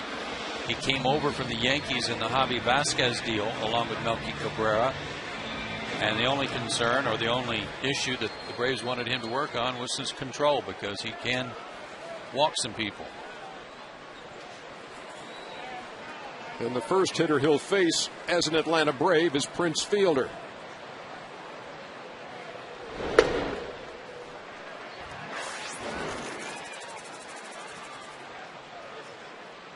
Fielder's 0 for 2. Was hit by a pitch in the third.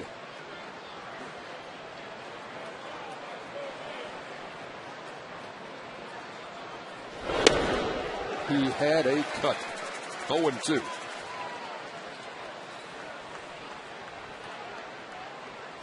Dunn is 25 years old, 6'1", 195. Born in Farmington, New Mexico. See what he throws. Fielder 0-2.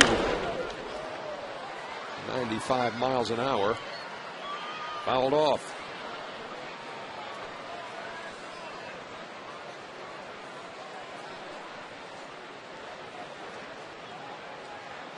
Dunn was called up yesterday when Eric O'Flaherty had to go on the disabled list with a viral infection.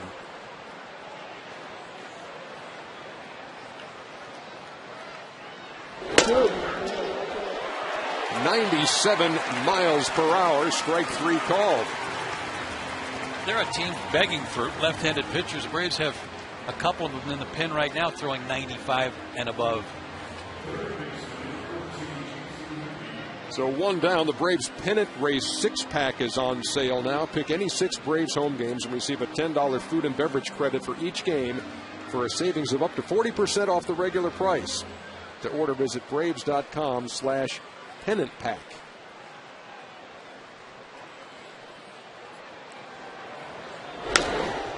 Casey McGee swings at the first pitch and fouls it off. 0-1. And he was late on some 97 heat. It's almost now, Joe, like if you don't get that gun up there 93, 94, 95, don't even bother.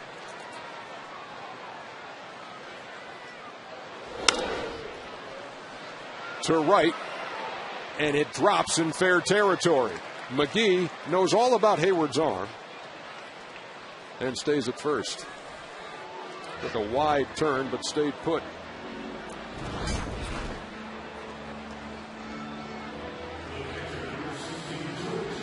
Just fought it off and found some fair territory for it to drop into.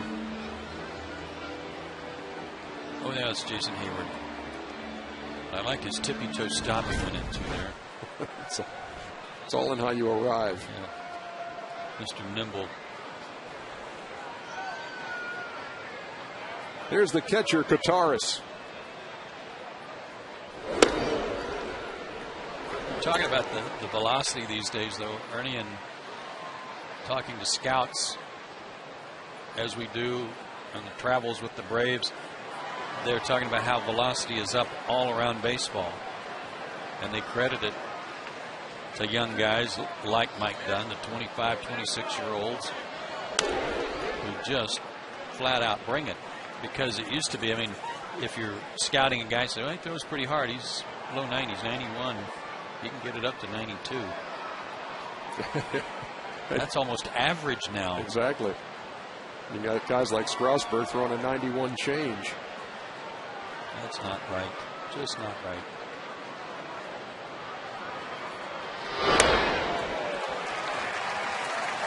Kataris goes down swinging. 2 down. Those two lefties, including Prince Fielder, who's such a good hitter, those two lefties had no shot. Is there some high octane from the left side in that Atlanta bullpen with Wagner, Dunn, and Vendors? And O'Flaherty? Yeah. O'Flaherty can run it up there about 93, 94 times. The simple answer is yes.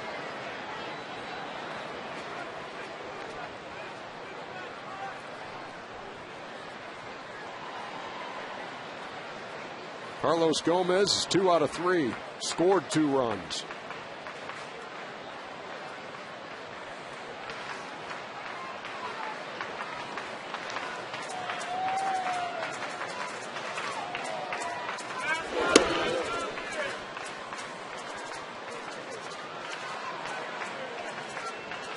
Milwaukee has 10 hits tonight. 6-10-0.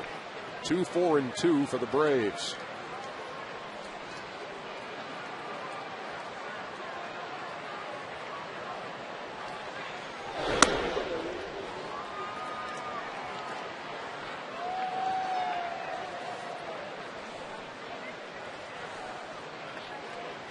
Kenshin Kawakami. Haven't seen him in a while. Have not seen him out of the pen yet. Haven't seen him this month. His last outing was June 26th. And that was a win for him, finally out of the rotation.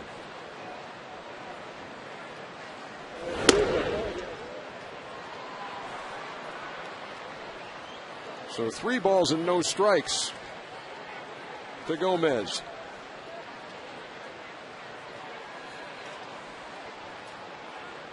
Casey McGee at first. Milwaukee leading 6-2. Mike Dunn trying to battle back. They're at first and second now with 2 out.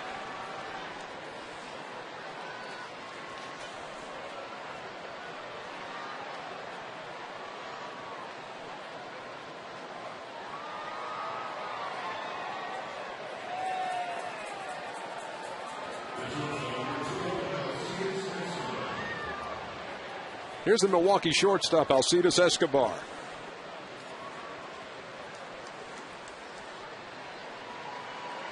A couple of singles and a fly out to right.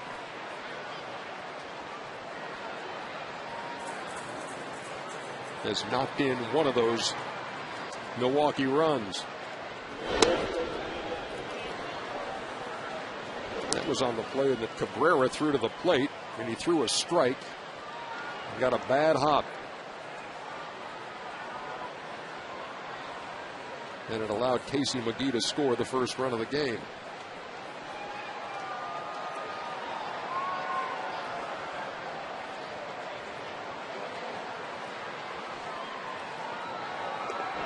And Dunn needs to throw a strike and get back on track here.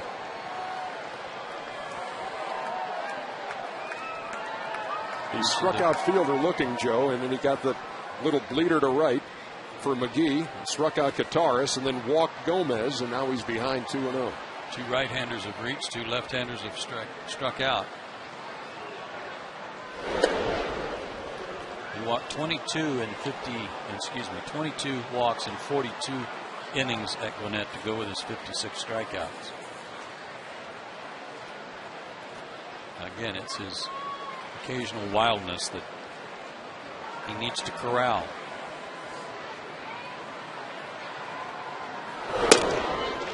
There's a strike, 3-1. The pitcher, Randy Wolf, is in the on-deck circle.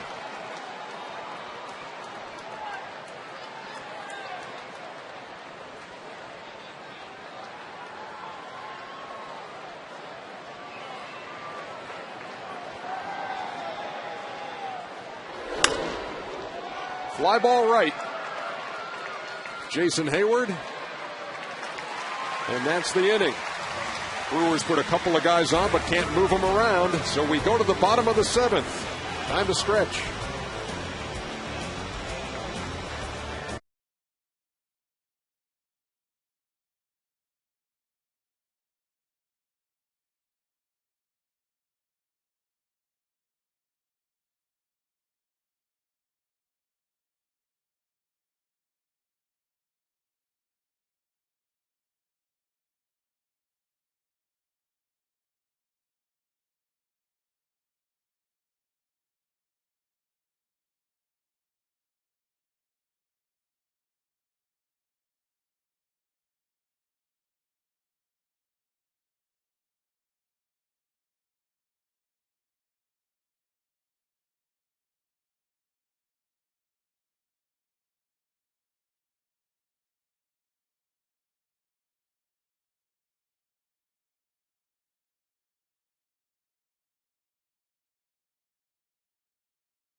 That's how we began the night tonight. Terry Pendleton, his son Terry, singing the national anthem and then surprising Terry with a happy birthday serenade on his 50th birthday.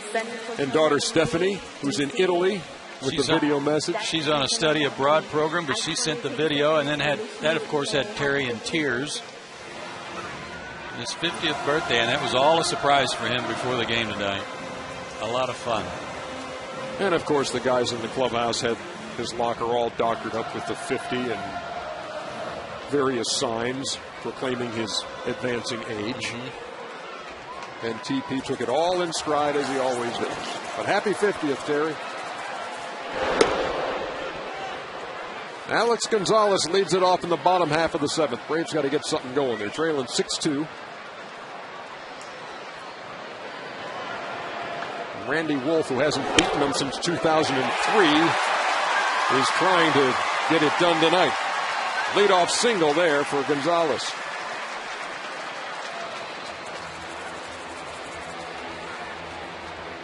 And that will get their bullpen stirring. That is the second straight inning the Braves have had a leadoff base runner. Last inning it was Prado who tripled and came around to score on Brian McCann's RBI single. Let's see if they can move Gonzalez and others around. Here's Cabrera. Yeah, need a big inning.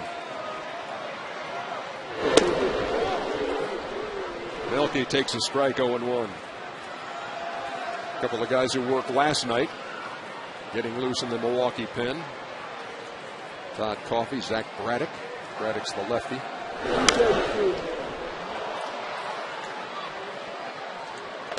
Randy Wolf has worked ahead in the count a lot tonight. It's 0-2 to Cabrera.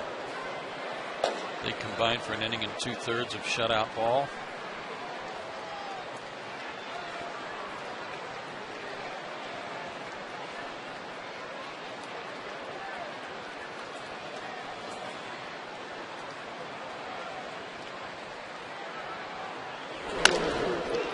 That gets through.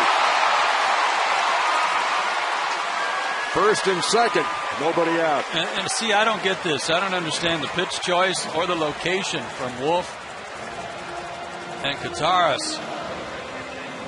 It was obvious what Melky was trying to do on the pitch before when he fouled one off to the right side. He was trying to take advantage of that hole, and they gave him a room service pitch to do just that.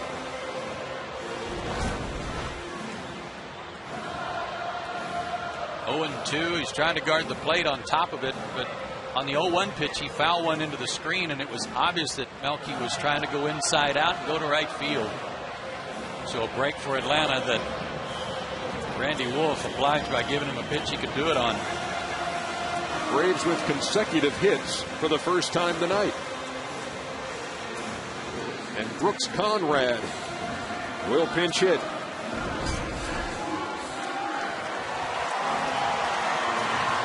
Nice job of hitting by Melky. Got that foot down and then had the plate covered. Didn't hit it hard, just put it in play in the hole. And Weeks was playing well shaded over toward the bag at second. So that ball got through. Conrad takes a strike.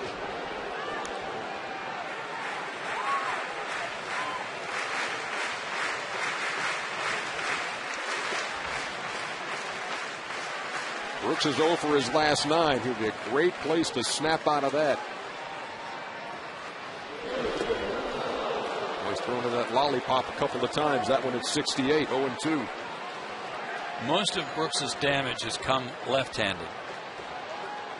He has 72 at bats, 60 of them left-handed.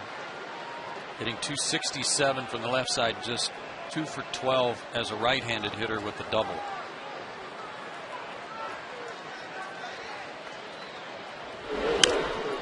Went back to the well again, and he fouled it off.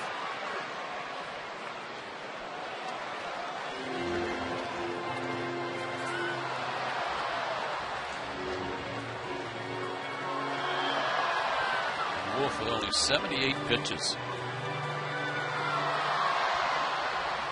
Breezed through the first 3 innings and has had to work a little harder since then.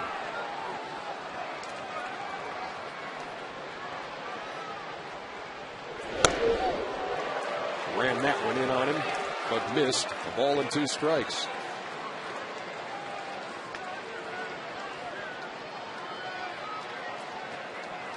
Started him off with 3 of those big sweeping curveballs and then threw the fastball inside. What will he do 1 and 2? The curveball again misses.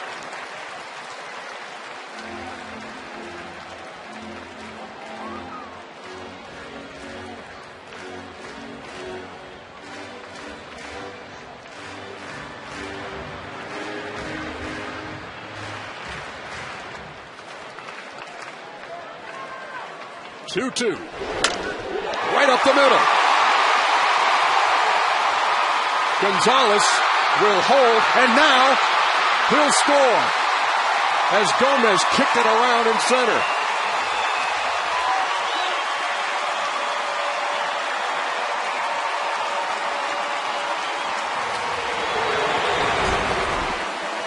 It almost looked like there were 3 baseballs out there, and Gomez couldn't figure out which one to pick up. Miss, where'd it go? Oh, there it is. And by that time, Alex Gonzalez, who had stopped, and saw him overrun it, said, okay, if you're going to give me the run, I'll walk home. The good thing for Carlos is that play will not show up on any highlight reels. No, no one will see that anywhere.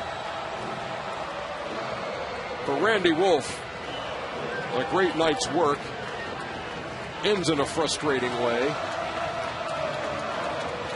The lead trimmed to 6-3, and a couple runners on. But again, he went to that curveball 1 too many times, and another nice piece of hitting by Brooks Conrad. This call to the bullpen brought to you by AT Rethink Possible.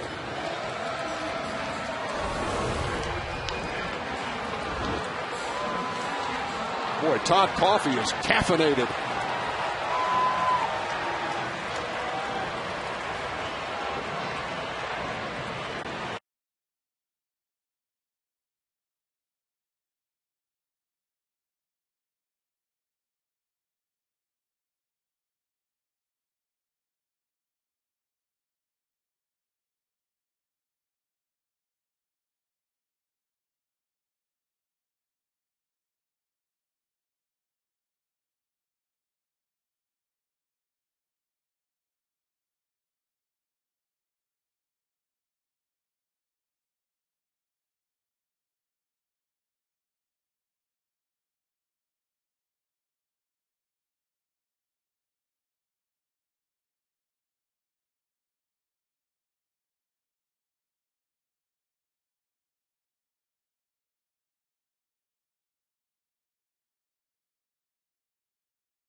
TV Perks and Partners newsletter, and we'll send you all the great information about the great things that Peachtree TV is doing, like Braves games, sweepstakes, and a whole lot more. Hey, also remember to follow us on Twitter and become a fan on Facebook. For more information, go to PeachtreeTV.com. Go Braves!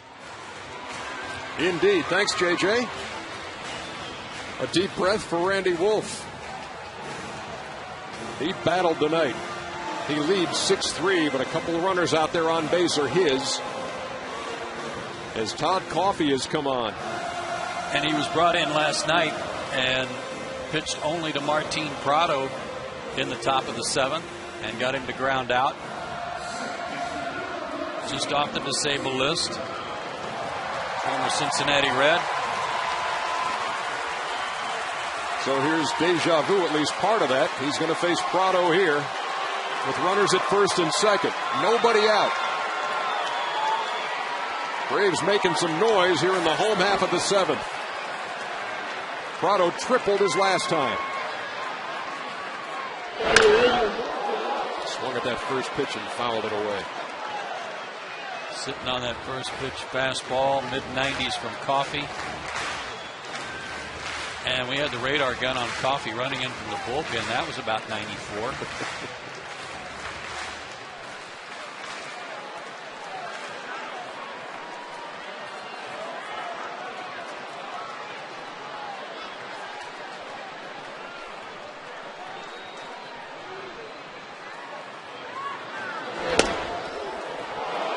0-2. Good slider. Threw it at Martin and made him back up out of the way, and then had it right down into the inside corner.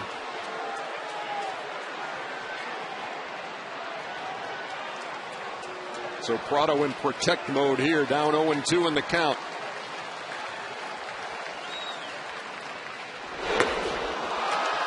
Got him on 3 pitches, 1 down.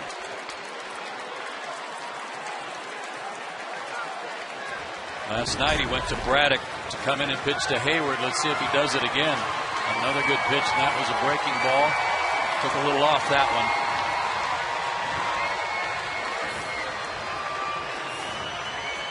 Yeah, he's going to double switch and have Braddock come in and work to Hayward again. He was able to get Hayward to ground out last night. Craig Counsell coming in as part of that double switch. As he and Joe West get it all straightened out.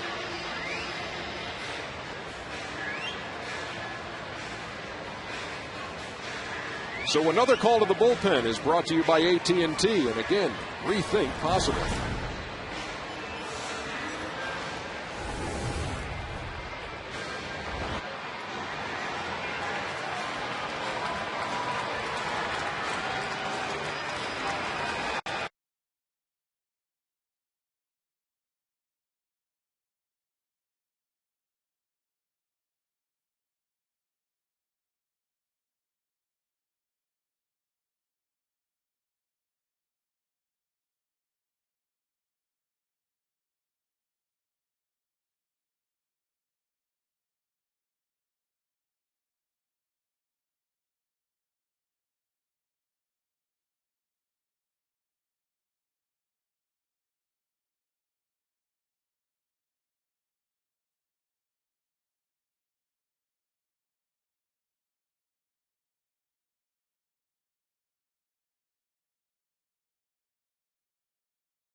Tuesday at 7 on Peachtree TV.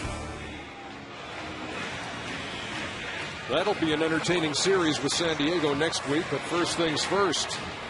Braves trying to battle back. Have scored once here in the 7th, but they need more. It's 6-3. Craig Counsell's part of this double switch comes on to play shortstop, as Escobar's night is through, and Zach Braddock comes on for the 2nd straight night. And again, a guy with good numbers. 6 walks and 23 strikeouts in 19 innings. And voted by Baseball America to have the best slider in their organization last year in the minor leagues. Last night he came in and worked an inning and a third, gave up 1 hit, and that was to Troy Gloss.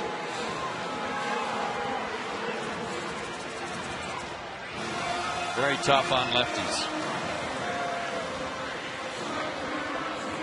Has not allowed a run in his last 10 appearances, and he's going to face Jason Hayward.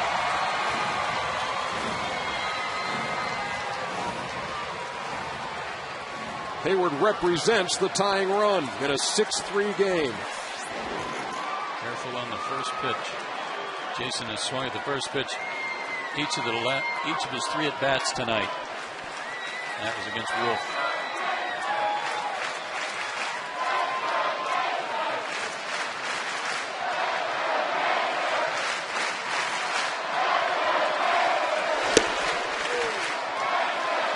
Takes inside 1-0. The "Let's go Jason, let's go Hayward" chant goes up here at Turner Field. Great crowd on a Friday night to see the team with the best record in the National League.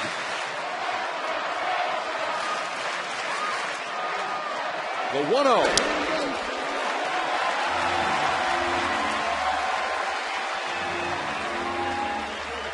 Missed with a slider that I don't think was supposed to be inside with the first pitch, and missed with the fastball there. This guy does throw hard, but hitters count now.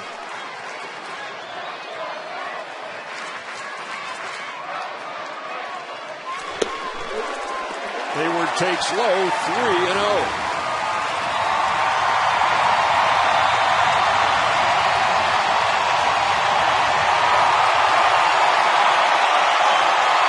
The runners are at first and second.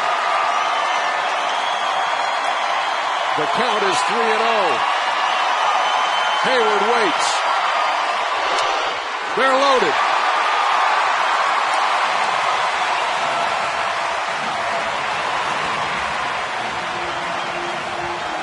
That's not what Ken Maka had in mind. Brought in to pitch the left-hander, walk him to get to Chipper.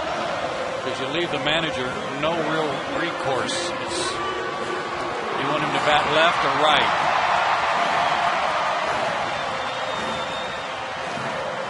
So Rick Peterson, the pitching coach who has the tightest pants in all of baseball, comes out to talk to his pitcher about how are we going to get Chipper out.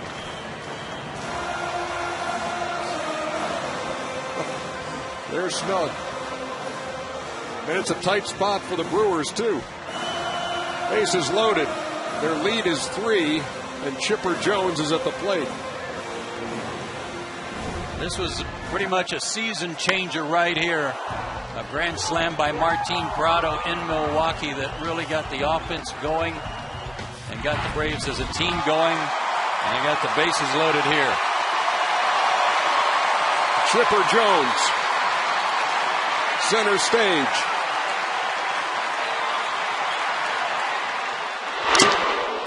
He had a cut 0-1. And Chipper's upset that he missed it.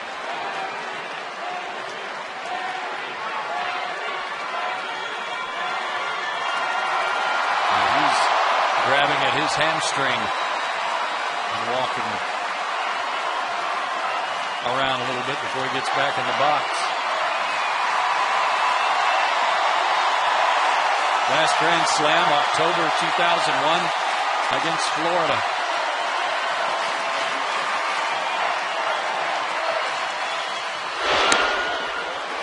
Breaking ball misses, 1-1. They are on their feet and roaring with every pitch here at Turner Field in the bottom half of the 7th. Had over 35,000 here last night. We've got more than that here tonight. Big crowd. Zach Braddock staring at Chipper Jones and delivering a 1-1. Out of the zone again, 2-1. Troy Glaus waiting on deck.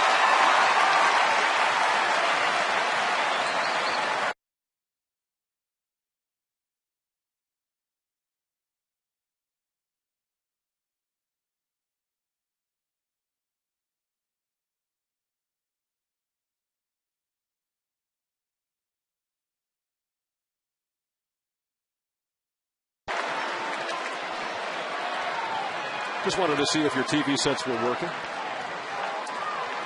Momentarily lost the audio, and we're back. 2 balls and 2 strikes.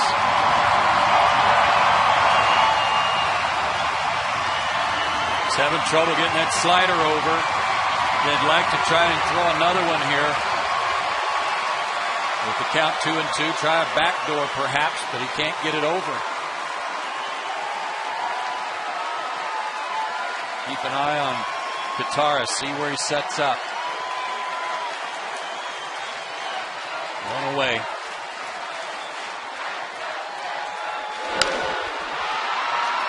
Popped him up. Shallow right.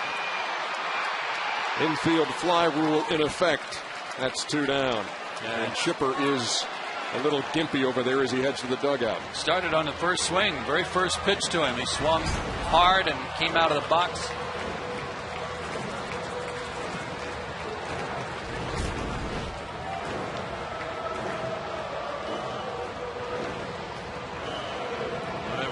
He is very upset about it. Here's the first pitch. He had a good cut at it. Good swing.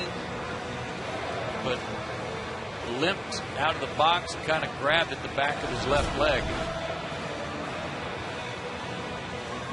Huge out for the Brewers. And that is a snapshot of frustration for Chipper. Pops up with the bases loaded and feels that twinge back there in the hamstring, it appears. Had a word with Jeff Porter in the dugout. They are still loaded as the Brewers go to the bullpen yet again. We'll be right back.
Every weeknight to see some of the funniest families on television. Join the Griffins for back-to-back episodes of Family Guy at 7, and then keep laughing with the Paynes for a full hour of House of Pain at 8. For the full programming log, all you need to do is go to PeachtreeTV.com. Fourth Milwaukee pitcher of the inning is Cameron Lowe. It started with Randy Wolf, who is now an interested spectator in that Milwaukee dugout as Cameron Lowe takes the mound in a bases-loaded two-out situation. This guy's got a lot of Major League experience, over 3 years, all of it with the Texas Rangers, but last year pitched in Japan. Milwaukee signed him in the offseason, and he just got called up from Nashville, where he had been a starter. He'll face Troy Gloss, who's 2 out of 4 lifetime against him with a home run. They're loaded for the Braves cleanup hitter here in the 7th. Braves down 3.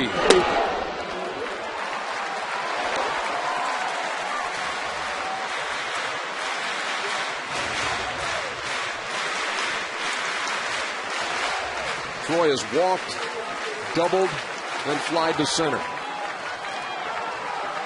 He knocked in the first Atlanta run, giving him 59 RBIs on the year. Big spot for him here. 2-0. And this guy falling behind has been very good with his control. A lot more strikeouts to walks in the 19 games he's been in for the Brewers. Battled some arm troubles when he was with Texas. Bounced up and down for several years between Texas and Oklahoma City. Ken Maka has pushed a lot of buttons here in the bottom half of the 7th. Braves have scored once and want more. Loss takes a strike. 2-1.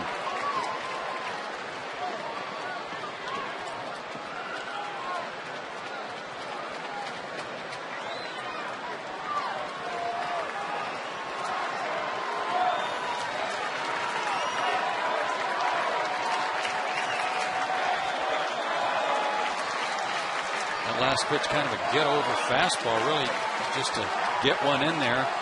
Troy might have been looking for a slider. A cutter. Fly ball, pretty well hit, but not well enough. And Gomez wraps it up. The Braves load the bases. They score once, but they're down 3 going to the 8th.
Termite inspections and customized treatment. Visit callactivetoday.com.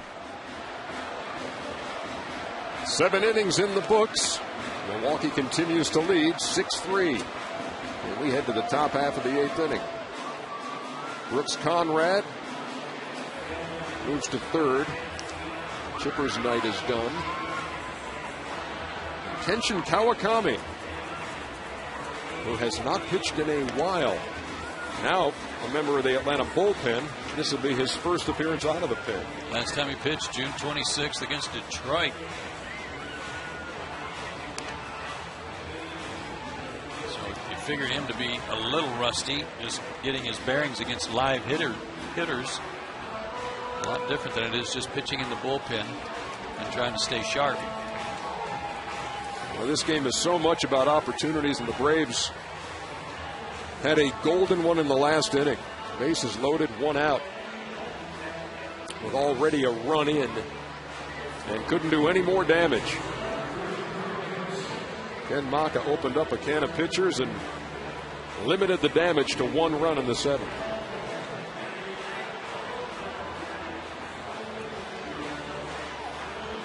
And Craig Counsell, who was part of that double switch in the 7th, will lead it off here in the 8th.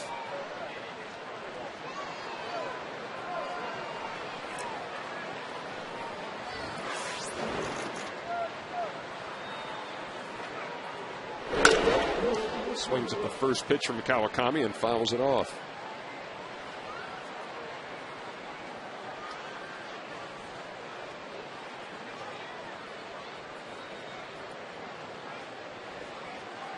Washington did shut out the Marlins tonight. Strasburg went 6 innings, gave up 4 hits, struck out 7. Hit sharply into right.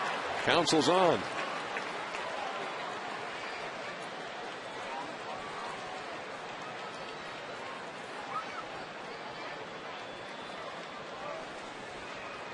He's going to turn 40 in August. We talked about last night how many guys playing. Talked to Bobby Cox about that today too. Just trying to think back of when he played, how many guys at the age of 40 were still playing. He mentioned a few, Ted Williams, Stan Musial, and Hill, but he said it's easier, I think, now. As you talk about the ability to train, to keep in shape, travel is much less taxing than it was when those guys played. There are definitely contributing factors to that. What you said first, though, is the important part. Guys didn't have to stay in shape year-round. They might even actually have another job to supplement their income away from baseball because they didn't make enough playing baseball in those days.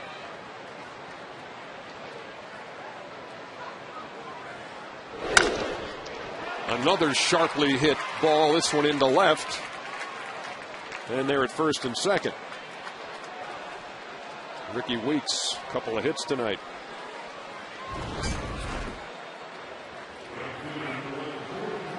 Got under that pitch a little bit. Looked like it was supposed to be a split finger pitch and just kind of floated up there, about felt high. Again, just not the same when you haven't been facing live hitters. And he's got some lively ones coming up now with Corey Hart, Ryan Braun, and Cecil Fielder. 2 on, nobody out.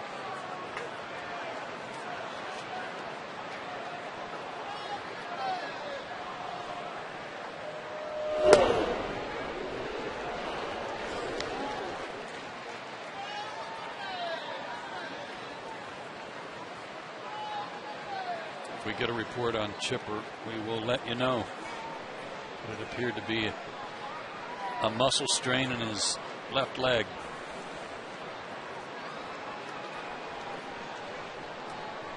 The 0-1 to Hart. He's had a hit tonight. Also struck out, reached on an error, walked. Shares the National League lead in home runs with 22.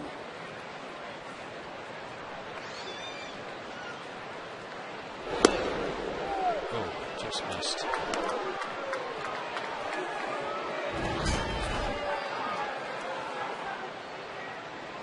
Pretty good pitch.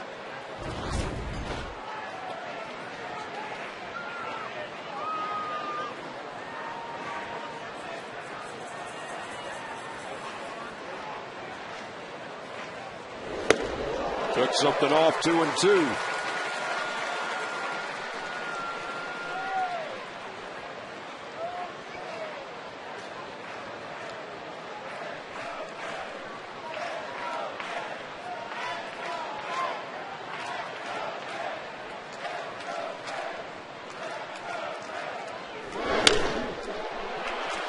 Three straight hits. Counsell will be held up at third. But you know what? Ricky Weeks didn't know it. Now he's tagged out, and it's first and third with one out. Brad Fisher put up the stop sign. Counsell saw it. Weeks just motored around second and said, whoops. Weeks stopped, but then he saw the throw come out of Matt Diaz's hand kind of high, and he had his head down. He never even looked to third to see what was going on. He was watching Matt Diaz the whole way.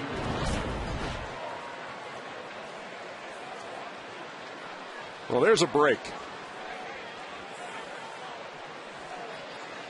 7-5, 6-4 on that out.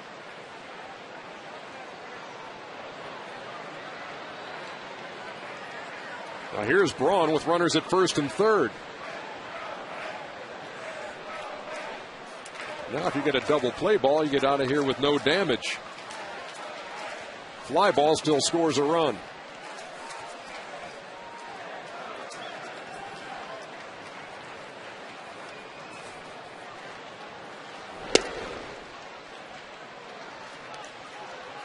Braun is 1 out of 4. That one was a biggie. 2-run homer in the third, which gave the Brewers a 4-0 lead. They led in this game 6-1. Braves have tried to chip away 6-3. Milwaukee has defused a Braves rally in the bottom half of the 7th and now trying to pad their lead here in the 8th. Kawakami delivers. If you're just joining us, here was the shot in the third. People diving to get out of the way of that one. Taking cover.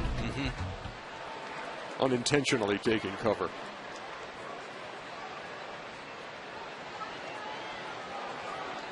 Two 2-0. Be careful. Popped him up. 2 down.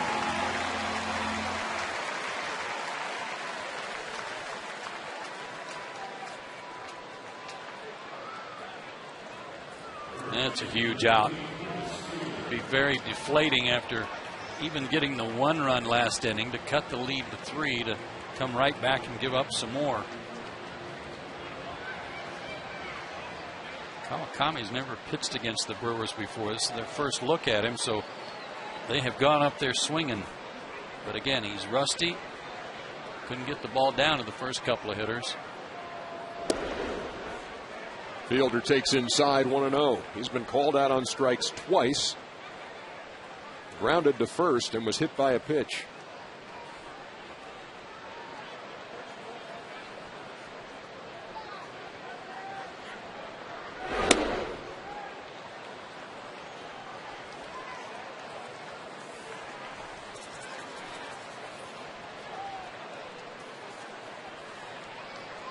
Attention falling behind Fielder as he did to Braun, but it turned out all right. Braun popped up that 2-0 pitch. And Fielder lines this one into right. That'll score Counsell. Corey Hart with those long strides digging around third. They're going to wave him. The throw from Prado late. And Prince Fielder has knocked the air out of this building. Like a curveball, and it was left up. And he gets his 40th and 41st RBIs of the year, and it was indeed a hanging curve. And then the ball didn't come out for Jason. It just kind of stuck in there in the corner. And the 6'6" Hart, as you said, Ernie, some long strides and scores from first. That sends some folks to the exits. 8-3. And here's Casey McGee.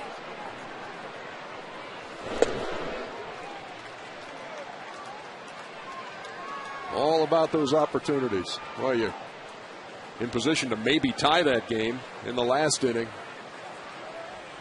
And now it's matches your biggest deficit of the game in 5 runs. It was 6-1, now 8-3.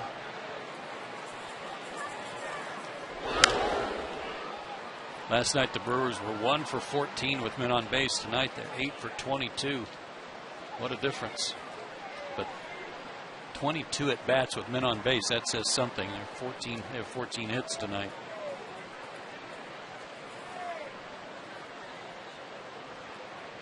They've doubled the Braves in the hit department, 14-7.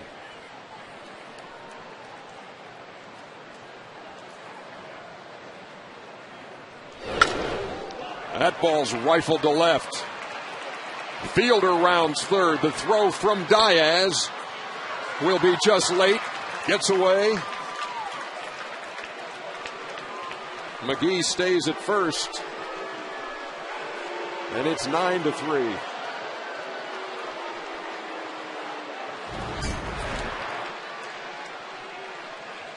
Well, he stayed back and waited on that.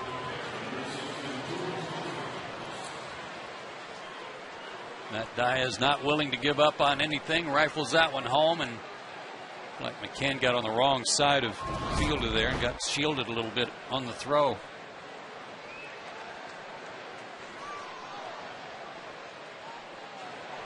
Five hits in the inning. 3 Brewers have crossed.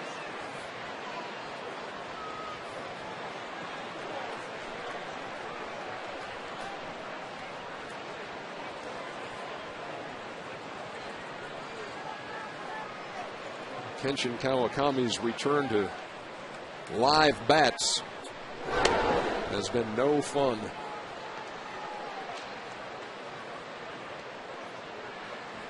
Jesse Chavez loosening.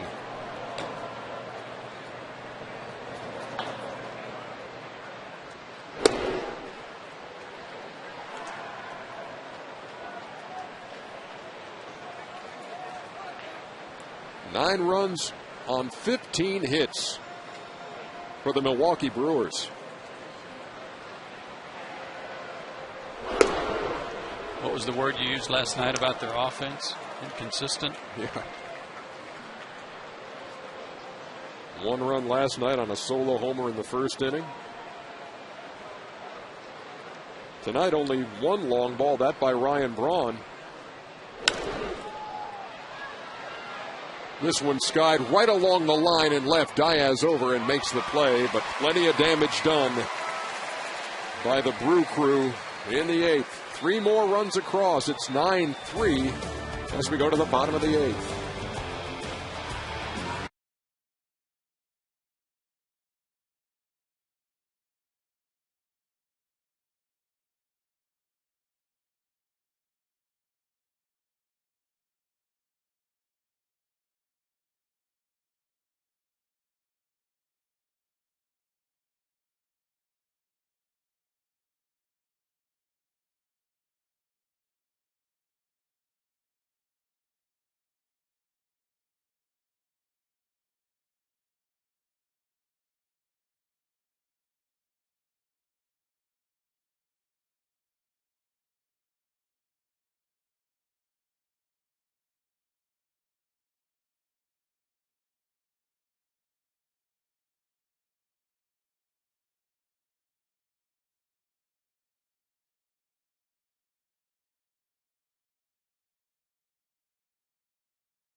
To the bottom half of the 8th.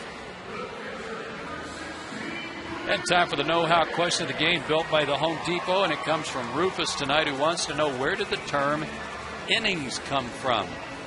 And Rufus, our historical data tells us that it was actually kind of stolen from the game of cricket and dates back as far back and maybe even farther than 1735.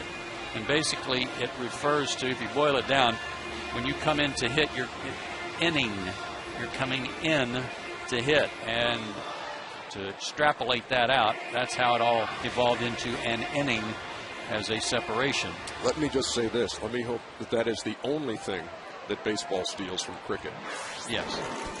I mean, I've tried on numerous occasions to decipher that game as McCann grounds to second for the first out of the 8th. But I've seen games where the same guy's up for a couple of days. Yeah. Season's already long enough.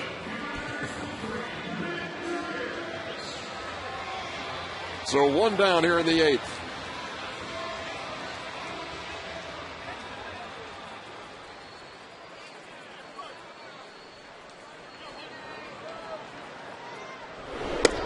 Matt Diaz looking for his first hit of the night.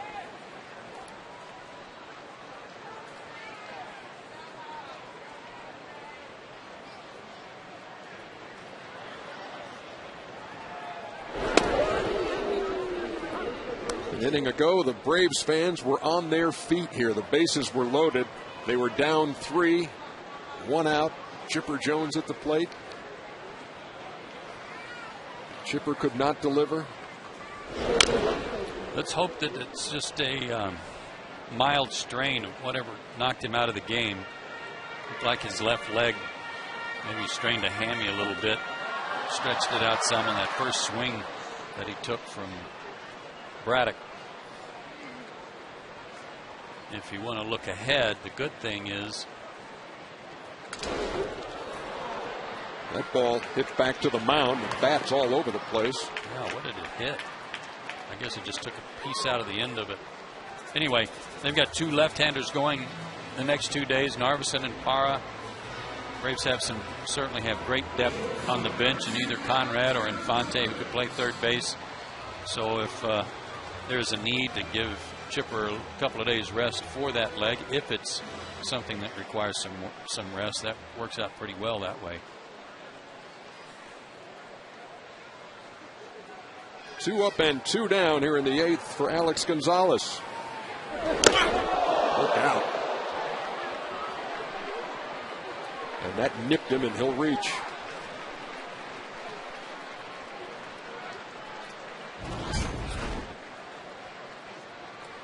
Boy, that was high and tight, too.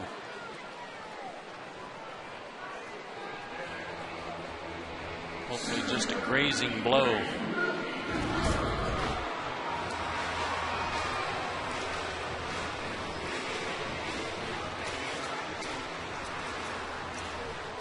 Alex had a hit for the 2nd straight game as a Brave. And he's on at first with 2 down. There's Melky Cabrera.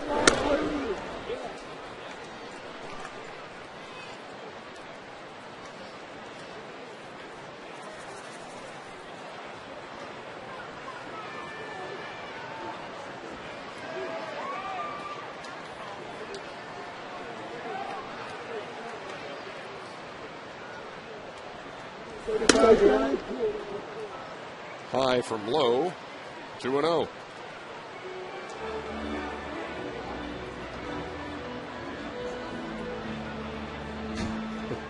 See, now every time Rick Peterson comes out now. What? The tightest pants in big league baseball.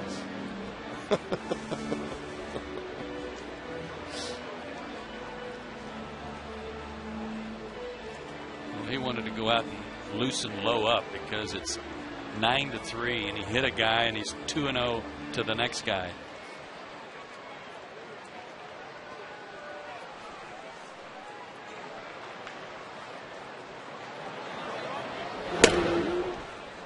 And now he's 3-0.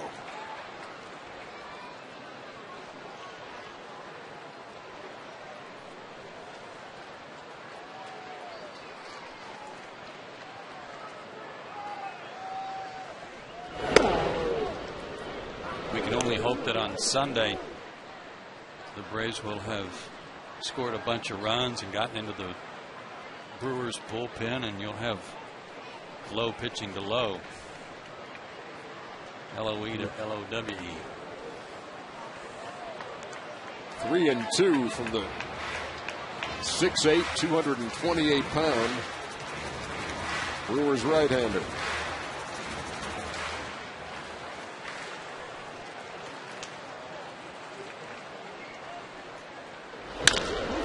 Grounded into right field. First and third with 2 down. Melke's second hit of the night. And he had a walk before that. Melke came into this game having hit .302 over his last 49 ball games, so he's improved on that. Got off to a slow start. But for the last 50 games has swung the bat real well. Both sides. Here's Brooks Conrad. Pinch hit in the 7th, single. Snap that 0 for 9 streak.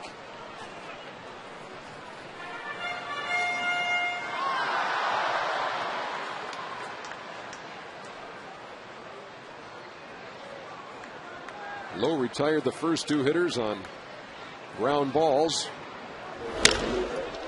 This one grounded to Fielder, who still has it. Wondered if it got inside his shirt. That happened to Brooks. Yes, it did. But he's retired. I've seen some strange stuff here tonight. Where is it, big fella? There you go. Oh, we're going to the 9th.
.00 Eastern Time on TBS. Braves have a new battery here in the top half of the 9th. David Ross behind the plate. And Jesse Chavez on the hill.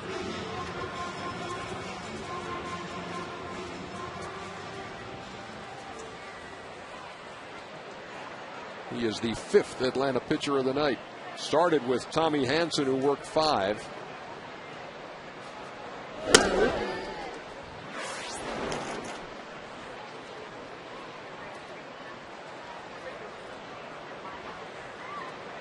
We're getting a report right now on Chipper, as Carlos Gomez fouls it back. Mild left hamstring strain. That's good that it's only mild.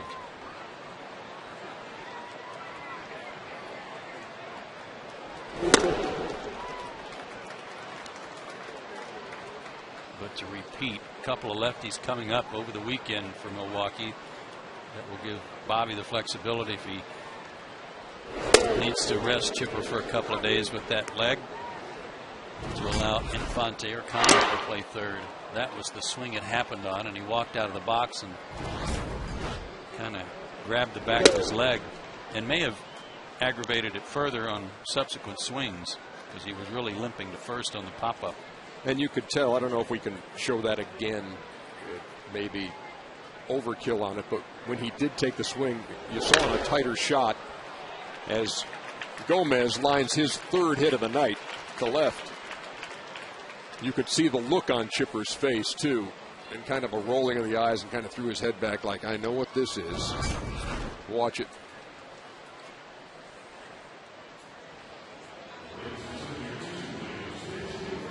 Keep it rolling. There it was. Yeah, right there. Part of that is frustration of missing the pitch too, because he got a good pitch and just barely missed it.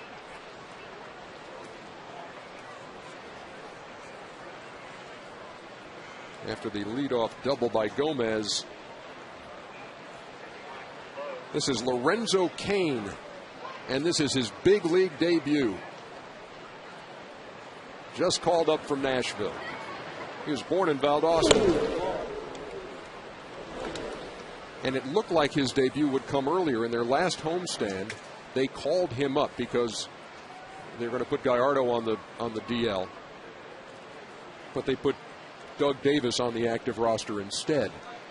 He was already there, but couldn't go in the clubhouse. They never put a uniform on him. He just hung out in the offices there, anticipating that he was going to be activated. Never happened. They sent him back to Nashville. Now he's up, and now you're in the big leagues, kid. Well, he had some real good numbers at AA Huntsville before he got to Nashville. He's at 324 in AA. Stole 21 bases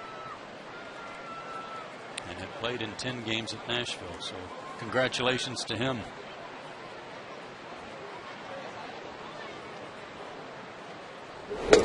And I would think, Joe, that for anybody who has played the game, as you did, you feel something special for a guy who is there now. It's a wonderful feeling of accomplishment. It's so much hard work, and there's so many people involved that helped you get here.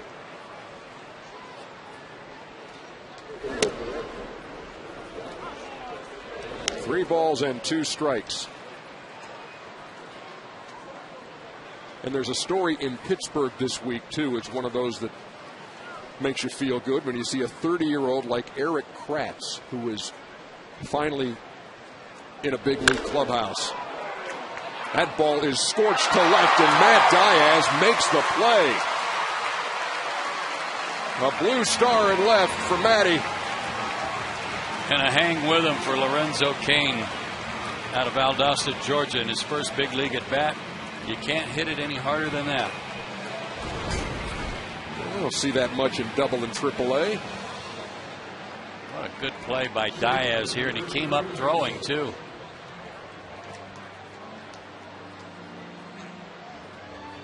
Cain will have to get his hit another day.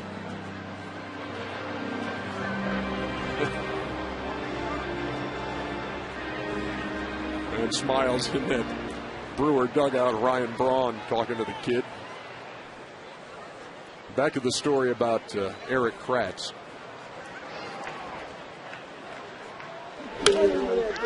As Counsell lofts one to Prado, 2 down.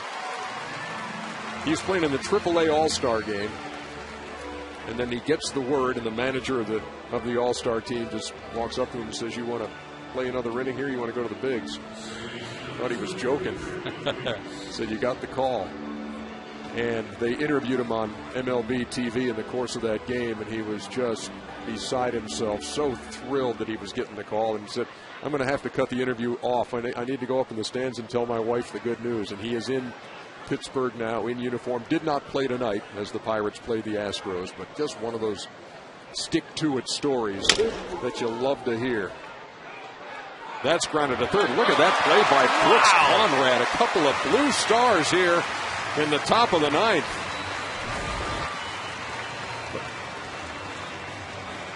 I mean, he grabbed that on the run.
And stay tuned after the game for the AT game summary.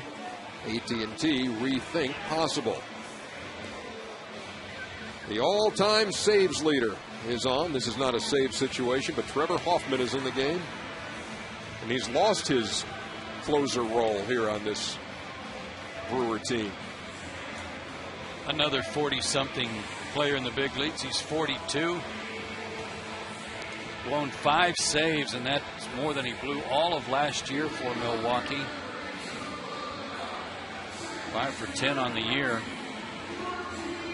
He hasn't pitched since the 8th of July against San Francisco, and very high ERA. Not anywhere near the same pitcher he was in his career after his arm surgery. Lost a lot on his fastball, and that took away some of the effectiveness of his outstanding Hall of Fame changeup.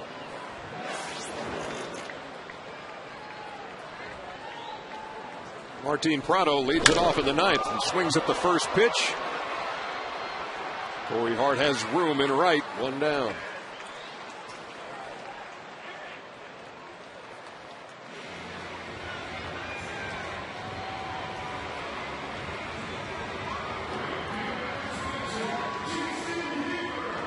Fifth put out of the night for Corey Hart. Been busy out there. Here's Jason Hayward. Ken Maka is kind of stuck on the horns of a dilemma with respect to Trevor Hoffman, who's got 596 saves, and he'd love for him to get the magic number of 600, but it's kind of hard to find spots to use him in those situations the way Axford's pitched for him. And speaking of Axford, he's warning in the Milwaukee bullpen. 10 out of 10 in save opportunities. When he came up, he had the handlebar mustache. I wish he still did. That would be great. Fans taking a liking to him up there in Milwaukee. A little bit of a resemblance to Raleigh Fingers in looks without the handlebar. Hayward fouls back the 0-2 pitch.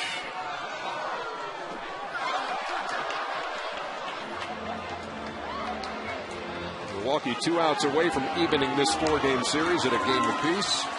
You'll see the numbers on Axford and Hoffman.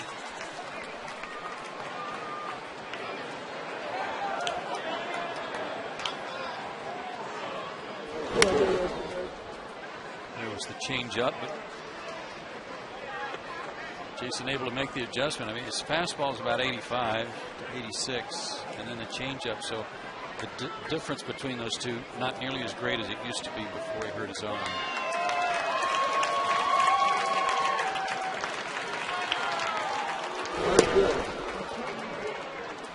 But that one worked. 2 down in the 9th.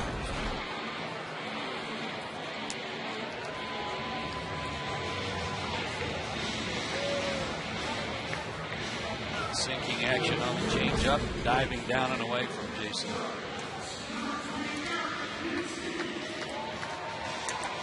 Well, Eric Hinsky will pinch hit here in the 9th. Braves down to their last out.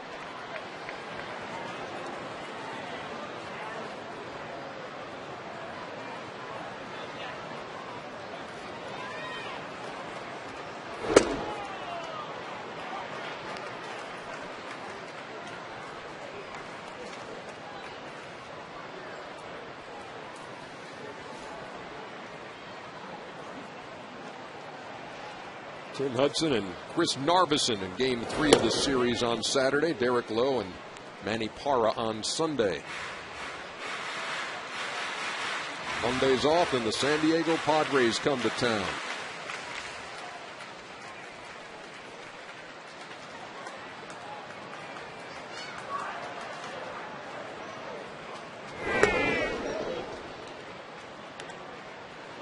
They are underway in San Francisco, the Mets and the Giants.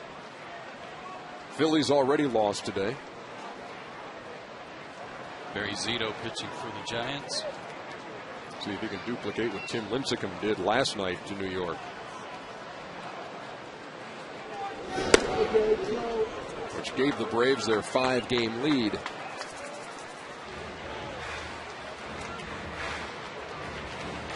Braves never really in this ball game, trailing 4-0 after 3 innings. They were able to battle back and bring the go-ahead run to the plate in Chipper Jones in the 7th inning. There's more firewood, and there is the final out of this one. The Milwaukee Brewers all over the Braves. 9-3 in Game 2 of this 4-game set.